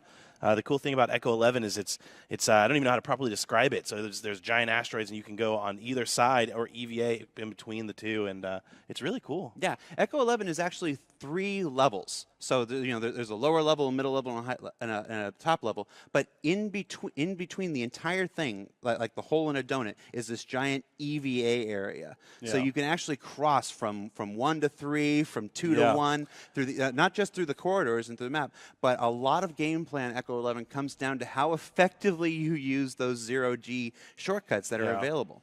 And there's loads of weapons scattered throughout. There's many ways to play Echo 11, as we've discovered in our internal playtests. Absolutely. And we're excited to have this opportunity to show you live gameplay on Echo 11 with our teams in Europe and hell yeah. Yeah, exactly. There's safe routes to get across the EVA, so there's a lot of strategy that comes into play with this map. It's a larger map, so we're going to be having larger teams. We're going to be doing 10v10. Mm-hmm. But yeah, I mean, there's a lot of strategy that comes involved. Like if you want to get from one side of the map to the other quickly, you can go straight out into the open, or you can take the safe route. It takes a little bit longer.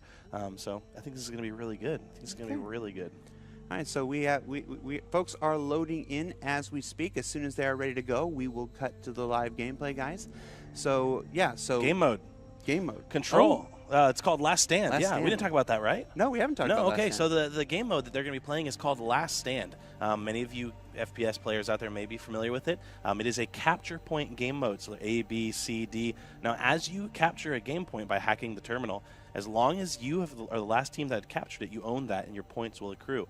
The more terminals that you own, the more points that you accrue. Yep. Now, when Team Anvil played Team Aegis back during our anniversary live stream, one of the ways that Team Anvil absolutely dominated the Star Marine portion was by making effective use of those capture points and those terminals.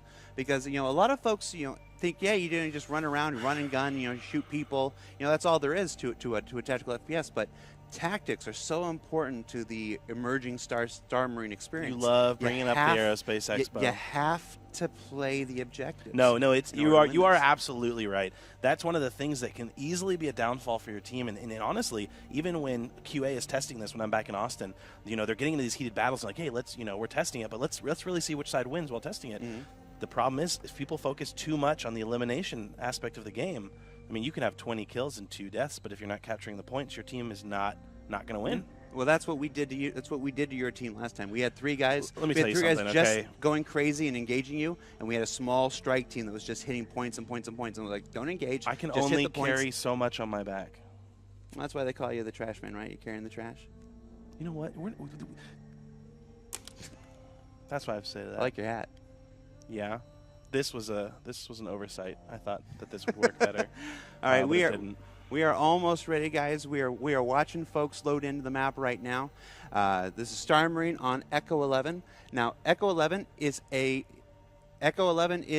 real space station that will exist in the StarCitizen universe. Absolutely. Just like Station Demian, it exists in the Nexus system. The Nexus system is one of StarCitizen's many game systems that are slated to come online. You can learn a lot more about the Nexus system in the Lore Maker's Guide to the Galaxy series, which is available on our YouTube channel now. And yeah, so these aren't precisely the same versions that you're going to see in the Persistent universe. Yeah. Because this is a gamified version. And we hear that we are ready to go. The game is starting. And here we are. All right, Team USA, let's make up for the Aerospace Expo right now. So right now we are following Matt Sherman here on the United States team. Now, Matt Sherman works a lot on ships, so I'm hoping he has done some practicing. Now he has chosen to break off from the group. That was the new vault animation that he hopped over as well. But I'm okay with him breaking off from the group if they fan out and get those capture points. I don't know about that. Let's check in with Andrew Hernando. Now, see, Andrew Hernando staying with our own Tyler Tomlinson here. They've chosen to assault their control point together in numbers. Yeah, I prefer to think the buddy system is ideal here. Oh, but Michael Blackard, yes. Fun fact about Michael Blackard, he's a veteran console player who acts as our gamepad testing expert for Squadron 42 and the Austin studio. Did you see that newbie just took out Andrew Nicholson? Andrew Nicholson didn't even see it coming. Well, yeah, Andrew Nicholson was Team Europe, though. It was well-deserved, right? He's got that laser rifle. Oh, Andrew's trying to hack. Oh, he's trying to hack, but he's under fire. This is where the buddy system comes into play. That so important what he just did right there. Andrew broke off from the terminal. Right here, look at this. Let Matt Sherman get the cap. Went away and then used a heal. Now yes, you can bleed out in this game. It's one of the most important mechanics that you have to manage in Star Marine. Oh, I don't know how many times I've seen that. Bleeding. Somebody gets into a firefight, they win, they go to hack the terminal, they bleed out mid-hack. You have to heal. Yep, you have to it's heal crucial. And Andrew takes, with the use of a grenade. Andrew Nicholson got newbie back with a grenade. That was amazing. Let's check in on the UK right now. There's Wayne Owen. Wayne Owen, first place in the race. Let's see how he is in FPS. Wayne Owen is a particularly dark section of the map there. He's got his flashlight on. He's being much more strategical. So he's playing the waiting game. Camping is a legitimate strategy. Let's check in now with Colby. Colby just met Andrew Nicholson, too, and Andrew Nicholson just took him to school, dropped him off at the corner, and didn't even pack him a lunch. Wow. Did you just make that up? Did you just make that up? I'm sorry. That was... I don't know if I like that or not. Sorry. It's better than the brown rice one, though, isn't it? No, yes, I'll give you that much. Now, Tyler Tomlinson, I know, does a lot of testing on Star Marine as well in the Austin, Texas studio. All right, so curious Tyler what his here, weapon of choice is looks here. like he's taken to the going 0G to EVA. but this is the EVA axon. Now he is using the shortcut to go to control point B. So right now control points are pretty. Oh. Yeah, right now Team Europe has the lead with 3 control points. Team USA with only 1. Team USA 59 points. Team Europe 92. And there's Tyler with the heal. So important in a match like this. All right, checking in one more time with Matt Sherman here, subbing in for Vinny Sinatra. And you see in the bottom left corner, it looks like he is injured right now, so I don't know if he has any heals left. And worth pointing out, Team Europe is ahead in this match because once again, they are owning the control points. Team Europe with 3 control points, you know Team what? USA with only 1 control point. They're not going to win I this match with only I one can't even control argue point. it. It's true. They're not going to win this match with only 1 control point. Here's Andrew Hernando. Now Andrew Hernando has switched from the laser rifle to his bearing. Yes, and the Wayne ballistic Owen rifle, made him pay for it. P4AR. That's my weapon of choice. Checking one more time with the UK team. Here's Mickey Mickey Oliver. Another with the heal. You got to manage those heals. I love the new radar as well. It's coming in 2.6. Oh, but killed taken while out. reloading. That heal did her no good. That is never any good. Oh, What's nice. going on here? Now, look, Team Europe looks like they've captured all 4 control points. Oh, no, they've only captured 3. The readout here is actually incorrect. We will switch to Tyler Tomlinson here. Now that camera that we just saw was actually the free cam that is going to be available in patch 2.6. And Tyler Tomlinson seeing a control point, but he's got folks Oh, coming grenade in. out! No! He's someone that got him from behind. Oh, they exchanged grenades. Melissa Estrada with that another is grenade. brutal. Let's check in on Colby Snyder, Mr. Meantime himself. Where are you going, Colby? You going to hack control point D? Is that where you're going? I think he's just going to hide at this point because right now Team Europe is up by over 100 points. Colby definitely playing it safe, checking the corners. About 2.5 minutes left on the clock. This is round 1 of 4. Nice So work. Well, it could be over a lot sooner than that if Europe keeps this up, though.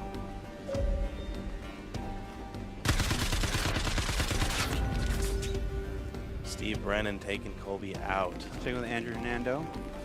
Control point lost. I'm telling you, this guy's growing on me. He's getting good. So Andrew falling behind a teammate here. There's a number of teammates in close proximity to control point C. Let's see if they bother capturing it. Oh, getting the ammo refill. Smart, smart. Andrew seems to really utilize the environment with the pickups in the squadron battle. Now the ammo box is here. Oh, grenade out. The grenades are coming back in return, though. Oh, but he got Melissa with it. He did. He got sure Melissa did. with The grenade landed right at Melissa Estrada's feet. Let's check in with the UK team again. Here's Andrew Nicholson. Now look at this. Team Europe about to look at their coordination. Like, I know I'm Team USA, but their coordination. They have 2 people, one checking left, one checking right. Andy on the control point. I mean, that's how you win. Team Europe came into this competition ready to play. They did. So Andrew Nicholson going around saying, "I have all the control points." This is just about over again. I mean, what is there left for me to do? Team Europe at 230-ish points with 3 control points, while Team USA only has 1 control point at 113 points. Under 2 minutes left, but I don't think we're going to make it until the timer runs out this time. No. Now they're just going to decide, do they want to go for the 4 cap? Andrew's falling behind Steve Brennan. They're approaching hack point A. With this point, they can go for the 4 cap and add insult to injury. And it looks like they took it. And you know what this means, right? More awkward camera with Cameron. Nice work. I love you, Cameron. Now remember, this is an international competition, so we're dealing with a stream setup that is very, very complicated. A little bit of delays. So here's Matt Sherman. He's falling in behind Tyler Tumlinson as they approach control point D. Better heal, Matt. Now straight back into round 2. Matt, you have to heal. Matt has chosen not to heal, and you can see his screen coloring out. Matt was going to die. There was absolutely no way to avoid that. If he hadn't been shot at the end, he would have bled out. So now that round 1 is over, that does award another 25 points to Team Europe. So it is currently 75-0. Yep. Now, you know what that means? If Team Europe wins this round, that's it. It's all over. Yep. So round 1 completed. We move directly into round 2. No time lost. But Team USA is taking those capture points seriously now. They've already got 1. They're capturing their 2nd. They have now split the control points. Well done, Marine. Sticking our own Tyler Tumlinson. Oh. Now, if you heard in your headset, you heard that. Well done, Marine. Yep. Now Tyler Tumlinson is going to bleed out. He better heal. He's focusing on grenades. He's trying to play offensive. But yeah, he is bleeding right now. He needs to heal. If Tyler doesn't heal, he is going to die. Yeah, he is. He is bleeding out. Looking for a health pack. Oh, no. Oh, no. A health pack, a health pack. He is desperately trying to find something. You see the colors. He's losing color in his screen as he bleeds out. This is vicious. We're just watching this guy bleed. I feel like I should go over there and hug him or something. That's right. We'll check in on the UK team here. We have Melissa Estrada. Melissa, she looks like she's on defense right now, holding down point D. Well, one of her teammates went into that room and paid the price. Oh, point C, actually. Yeah, see, this is smart, the defense. Yes, they're playing much more tactically now. They've decided to hold on to their points and try to make the other team come to them. They got the points first, got a small lead, and they're just holding them. It just seems like they're not even going for the 3rd point, unless they have a flanker. Checking with our own Colby Snyder here. Colby, where are you going, man? He sees 2 of his teammates ahead. It looks like he's going to meet up with them. All right, sticking with 2 and and ahead. we have 4 members of Team USA in close proximity to Terminal C. Let's see if they go forward and actually try Fun to fact cap about it. who he's following 2 and ahead, that's actually Don Allen. He's another tester who focuses on the PU. But most notably, he's been focusing on our demos that we've been doing for CitizenCon and for Gamescom and all of that jazz. Really awesome guy in the Austin studio. See, we see Team USA here. They are sticking together, tight formation. Moving from one room to the next, they are trying to approach. They are trying to approach point C. It's not a huge gap right now. Team USA at 96, Team Europe at 128. Both teams have 2 control points and about 3.5 minutes left. And remember, if Europe takes this round, that's it. They also take home the RSI Cup. Let's check in with our UK team here. Here's Wayne Owen. Oh, you fell in behind a teammate. Oh, grenade out. You just grenade throw out. grenades into rooms now. You never know. You know, it's called fishing. Sometimes you catch them. Yeah. Sometimes you don't. I don't. Nope. That's actually that's not true. I've seen you in some of the FPS playtests. You're pretty good. Yeah, I was talking about actual. Why did I just compliment you? I must be tired. You must be very, very tired. Control point. We switch back to Tyler Tomlinson here just as he got a kill on Shem. Wow. Hey, I just want to point something out right now. Team USA has all 4 control points. They just took the lead for the first time in this entire tournament. Oh, just over 2 minutes. If they can defend, Control point lost. Yeah. things are going to change. So much for the Kavork. I might get to walk over there and talk to him. This is great. But Team Europe is taking back 2 of the control points, but that is okay. As long as, I'm going to say this loud so they can hear me, as long as Team USA holds 2 control points, you will win this round. All right, I'm switching over to the UK now, looking at Mickey Oliver here. Mickey Oliver. I don't know how this happened. Oh, ran afoul of Michael CIG. Here's Andrew Nicholson. This game is neck and neck, 145 to 143, 2.5 minutes left. The importance of this game for Team USA is huge for both teams, really. Andrew Nicholson has realized that Team USA is decided to play the capture game now. Yeah, they're moving a bit quicker, a little less strategy. They might be a little worried. He knows there's a player at control point D. He knows there's somebody there capping right now, so there's a kill waiting for him. And Team USA is widening the margin, as you would say. Actually, you were going to say it. I gave the words. Oh. I wouldn't have said it. You suck. All right, so now they've split the control points. They've split the control points, but the damage is done. It Team is. USA is Team USA is in the lead. As long as they hold those 2 points, if I were them, I would split up the team 5 and 5, 5 at each control point. I would hold it, and I would take this win. Now Tyler CIG just became an ace. Hey Tyler, our own Tyler, what does becoming an ace mean? Tyler, becoming an ace means it's similar to a killing spree in other games. You got 5 kills without dying. So Tyler Tomlinson over there, QA tester from the Austin office, is what they say on fire. And they are defending these points well. Respawning. There's less than a minute left. I think they're going to pull this off. Nope. All they got to do is hang on to the Team points. Europe has to do something now. What are you doing? Or never. He's trying to melee him, but bullets will do. Andrew Hernando with another kill on Melissa Estrada. Oh no, Team Europe is taking one of the control points. And Andrew's going to save it. Andrew may have just had a game-winning play, stopping Steve Brennan from taking a control point. Just over 30 seconds left. That's going to be it. Andrew, the 3 points for victory. Hernando. Hustle us all in our That's it. Andrew it. Hernando That's has won it. Team USA has won round 2. We're going to jump right back into round 3, I'm pretty sure. Yeah. So we still got some time to go. 25 points for USA. We are a go. We are on round 3. Now, right now, the score is Team Europe with 75 points. Team USA with only 25 points. The thing is, if Team USA wins this round and the final 4th round, we're going to have a tie game, and we're going to have to go into a tiebreaker. Yeah, but they got to win the next. In order for Team USA to Hold win on, this, I feel like you're about to talk some crap. Rounds. Team USA's got to win 3 rounds in a row. Yeah, you're absolutely right. Right off the bat, Team Europe has a short lead, but it's way too early. Matt Sherman, he's bleeding out. Nice work. Matt got Andrew Nicholson, but chose to go mano a mano without. Come on, healing. Team USA, you need to get C. Team Europe's taking C. They're going to get an early lead, and if they hold it, that's going to be it. We're now following MVP of Team USA, I think. Seriously, Andrew Hernando, where did this come from? So Team USA only has 1 control point. Checking a lot of grenade use going in there. Here's Melissa. Now, Melissa's obviously taken a healthy amount of damage here.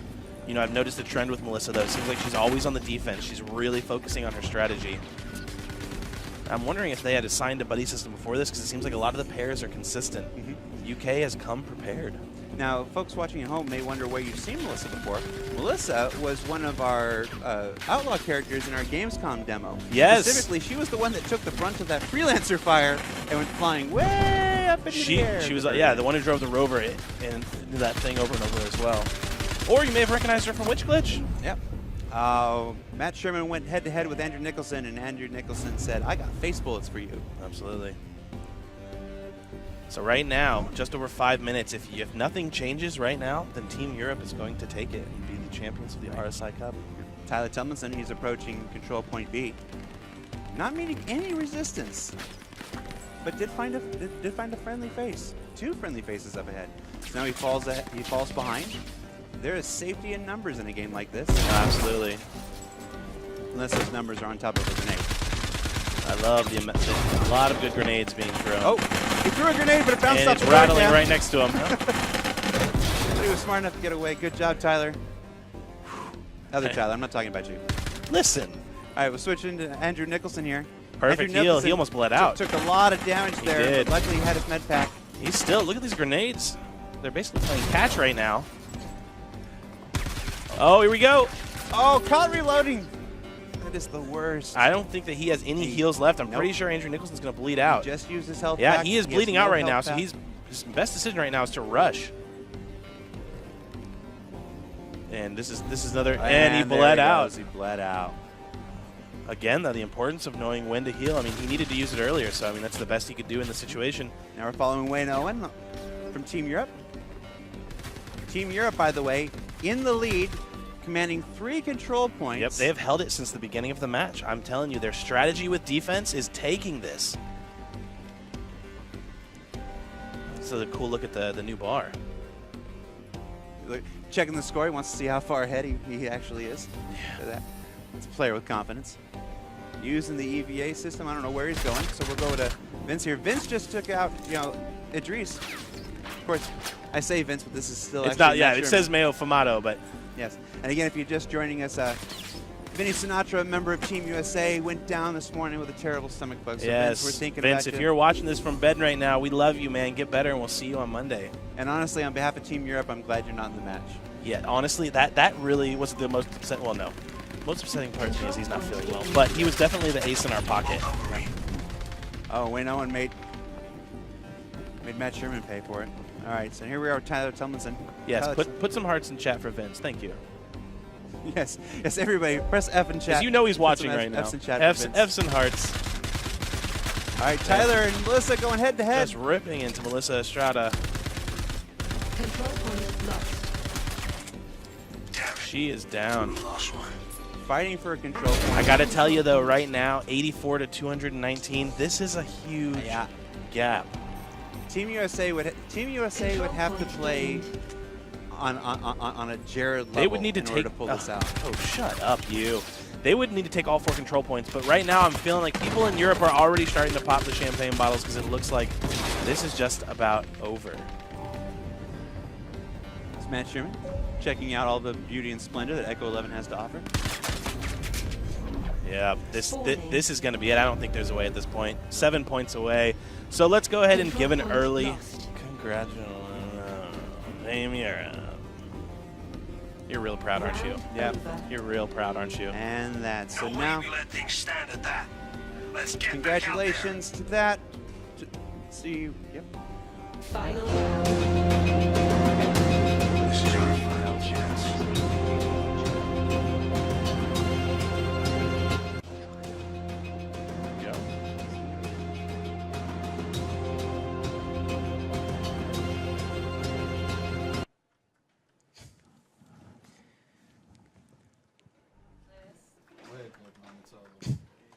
Well done. Well done. That's brilliant. Good job, Team Europe. Well done, well done. Team Europe for the win. Woo!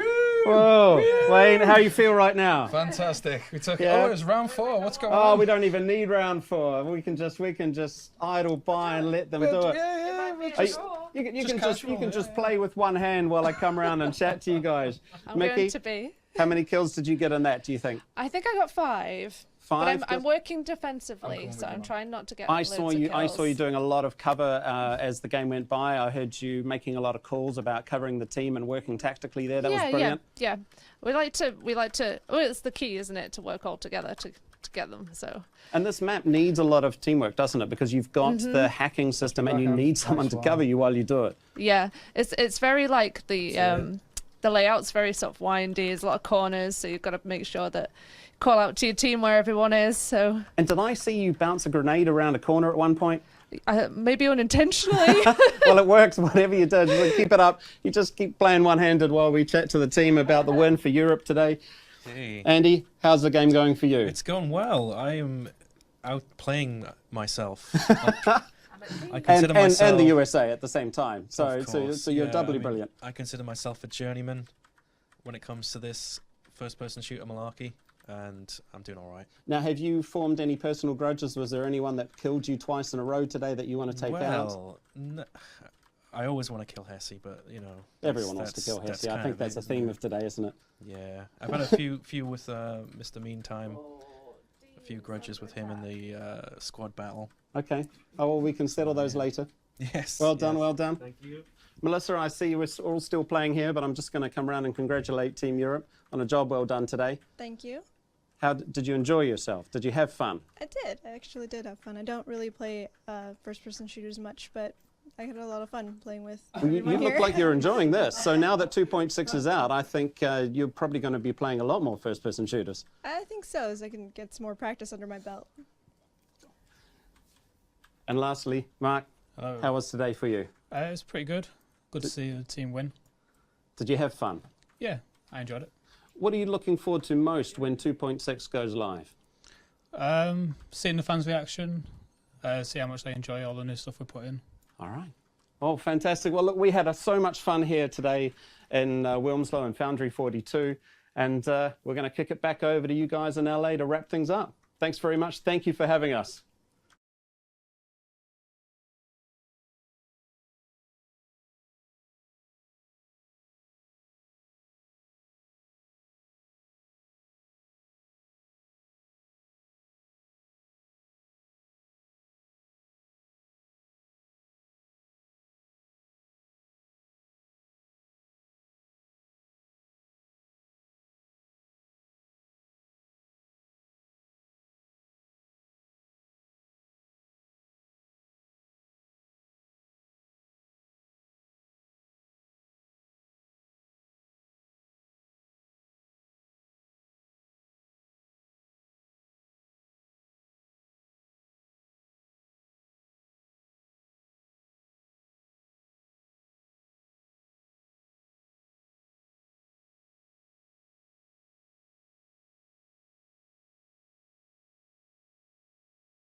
So the Vandal fleet has been in existence for quite a while. We actually, if you look online, you'll actually find lots of shots of the initial models available to various people getting into the build. These ships we've kind of taken and we really kind of had to reinvent the wheel on how we would efficiently make these ships. So previously it was kind of thought that we could kind of model all this stuff and theoretically we could, like the render would deal with that okay, but the problem that you get in the engine is that when something drops below a pixel on the screen ratio, you get anti-aliasing. So, and when you're making a ship that's completely based around metal, essentially things run a high risk of turning into a beetroot at a given distance. So you can kind of log that stuff out as efficiently as you want to, but it just becomes far too labor intensive. It's really about kind of going back to the beginning and establishing, you know, a more kind of alien look, should we say, for the whole fleet, and really kind of making that kind of foundation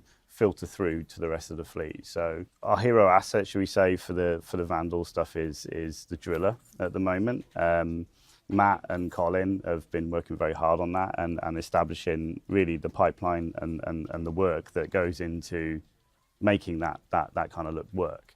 So it's not as black and white as, okay, we've made an Idris and then we go off and make a Vandal thing. The approaches are completely different. The styles are completely different. So you kind of have to have a different mindset when you're creating this stuff. So Matt and Connor have been kind of working in isolation for a while. We've tried our best to kind of give them the room and space to kind of establish this stuff, which they have done. I think what you see today will kind of nail that for you. There you go. So as normal, Nate and his team have done a amazing job there with that beast, which you'll meet at some point in Squadron 42. So UEE pilots are going to have their hands full. Anyway, so now we got a glimpse of their ship. Let's sit here and have a little chat about the Vandal. Yeah. So we sort of been working on developing the ships themselves, which are pretty interesting. I think. Maybe perhaps should we just show a little scale video to sort of see how they line up? Yeah, absolutely. First, let's do that. So if you guys can run the scale video so we can sort of see how a person lines up to the various ships, so you get an idea of scale and where kind of some of the Vandal ships fall.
There you go. So you kind of have an idea of the range of scales, and of course, we build all those out properly, so they have interiors, and you can explore around them. And that's kind of one of the great things with StarCitizen. Obviously, two of the largest Vandal ships were sort of shown there.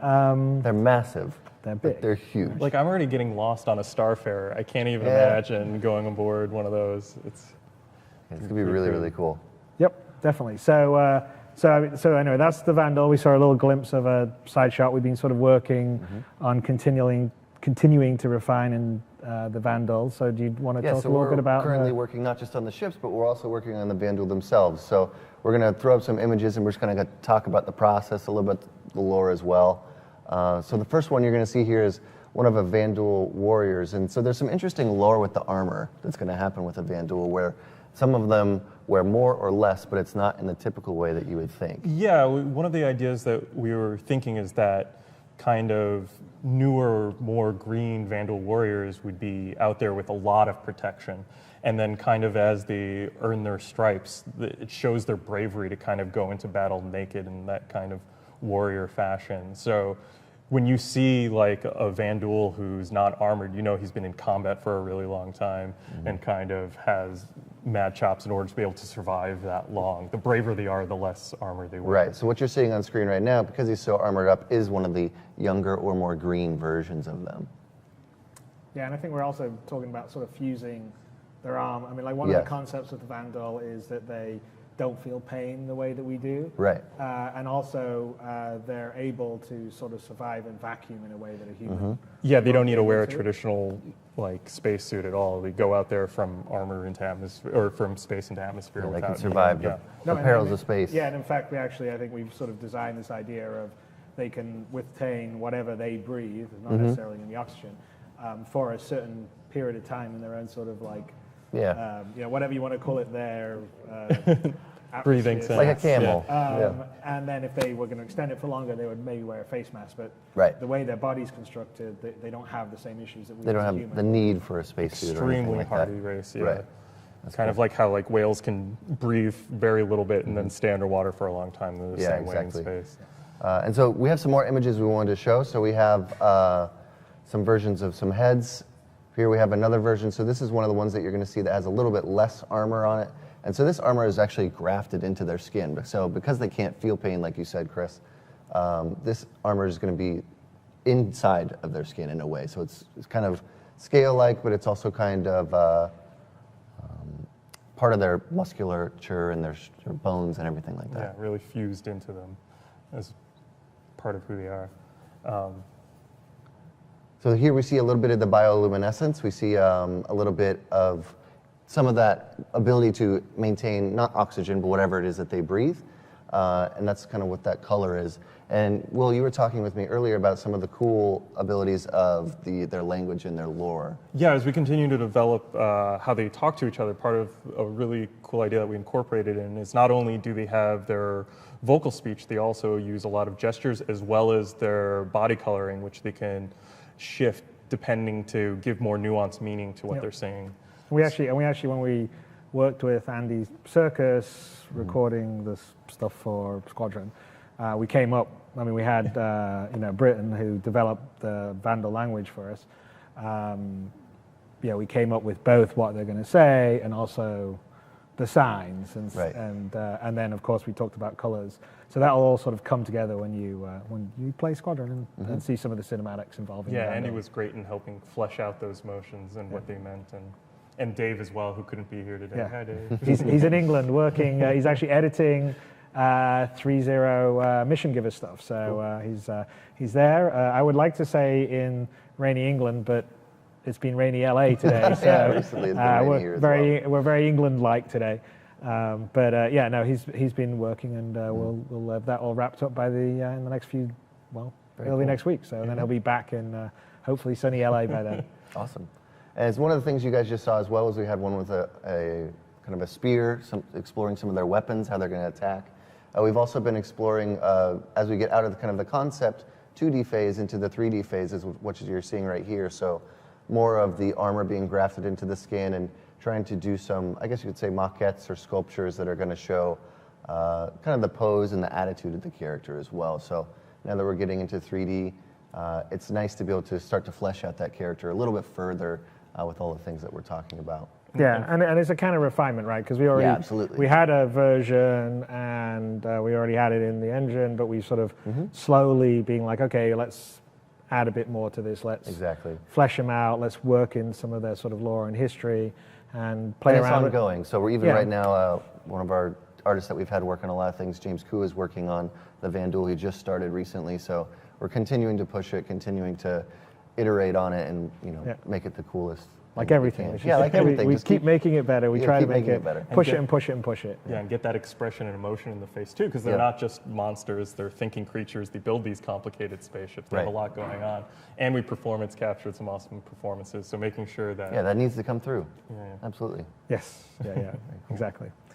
And do we have any more? Or I don't know. I know we had one video of a turnaround, but I don't know. Maybe we'll release that later. But yeah, there's a lot of stuff. I'm looking forward to continuing to work on it. I think the video is popping up right now. So again, kind of just showing the pose of the character and kind of getting into what they're going to look like without any of the stuff on them first before we layer all that other stuff. Yeah, I think it's pretty cool. So it's also one of the aspects that like you were saying, we're working on the different weapons. Yeah.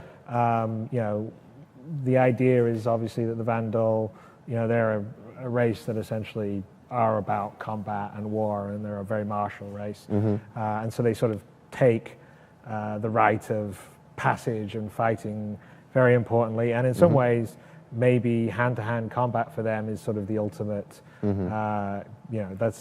you're almost a wimp if you're using That's where you get to show yourself off, and so that's right? kind of why we have these weapons that can sort of double both as a sort of energy projectile weapon, but also as a melee weapon.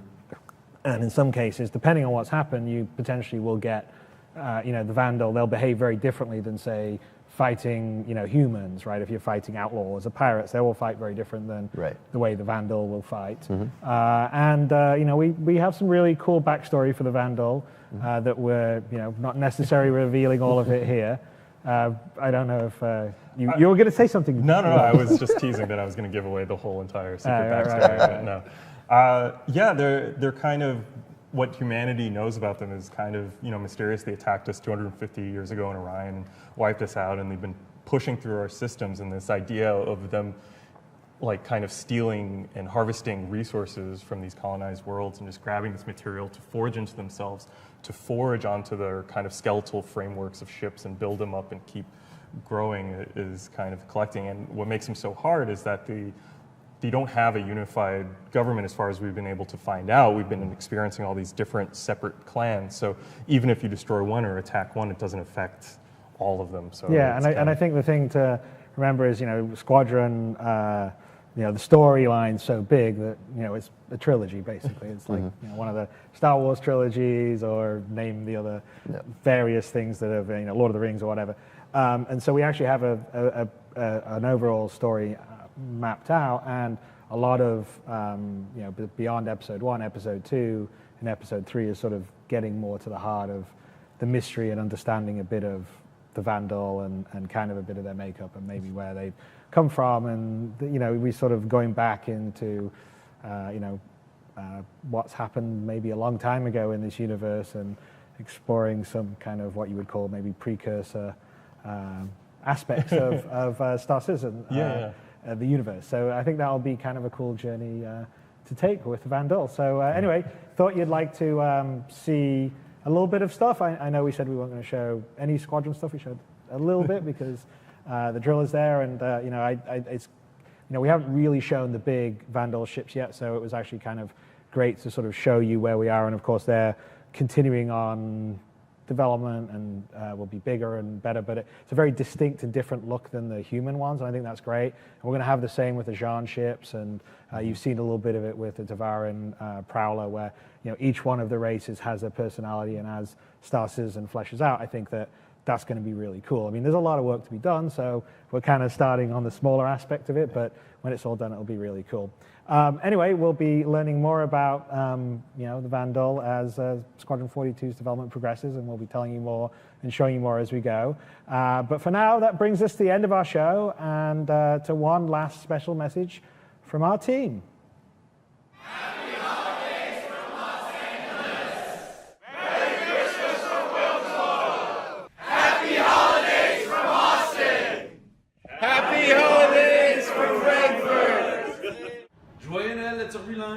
Happy holidays!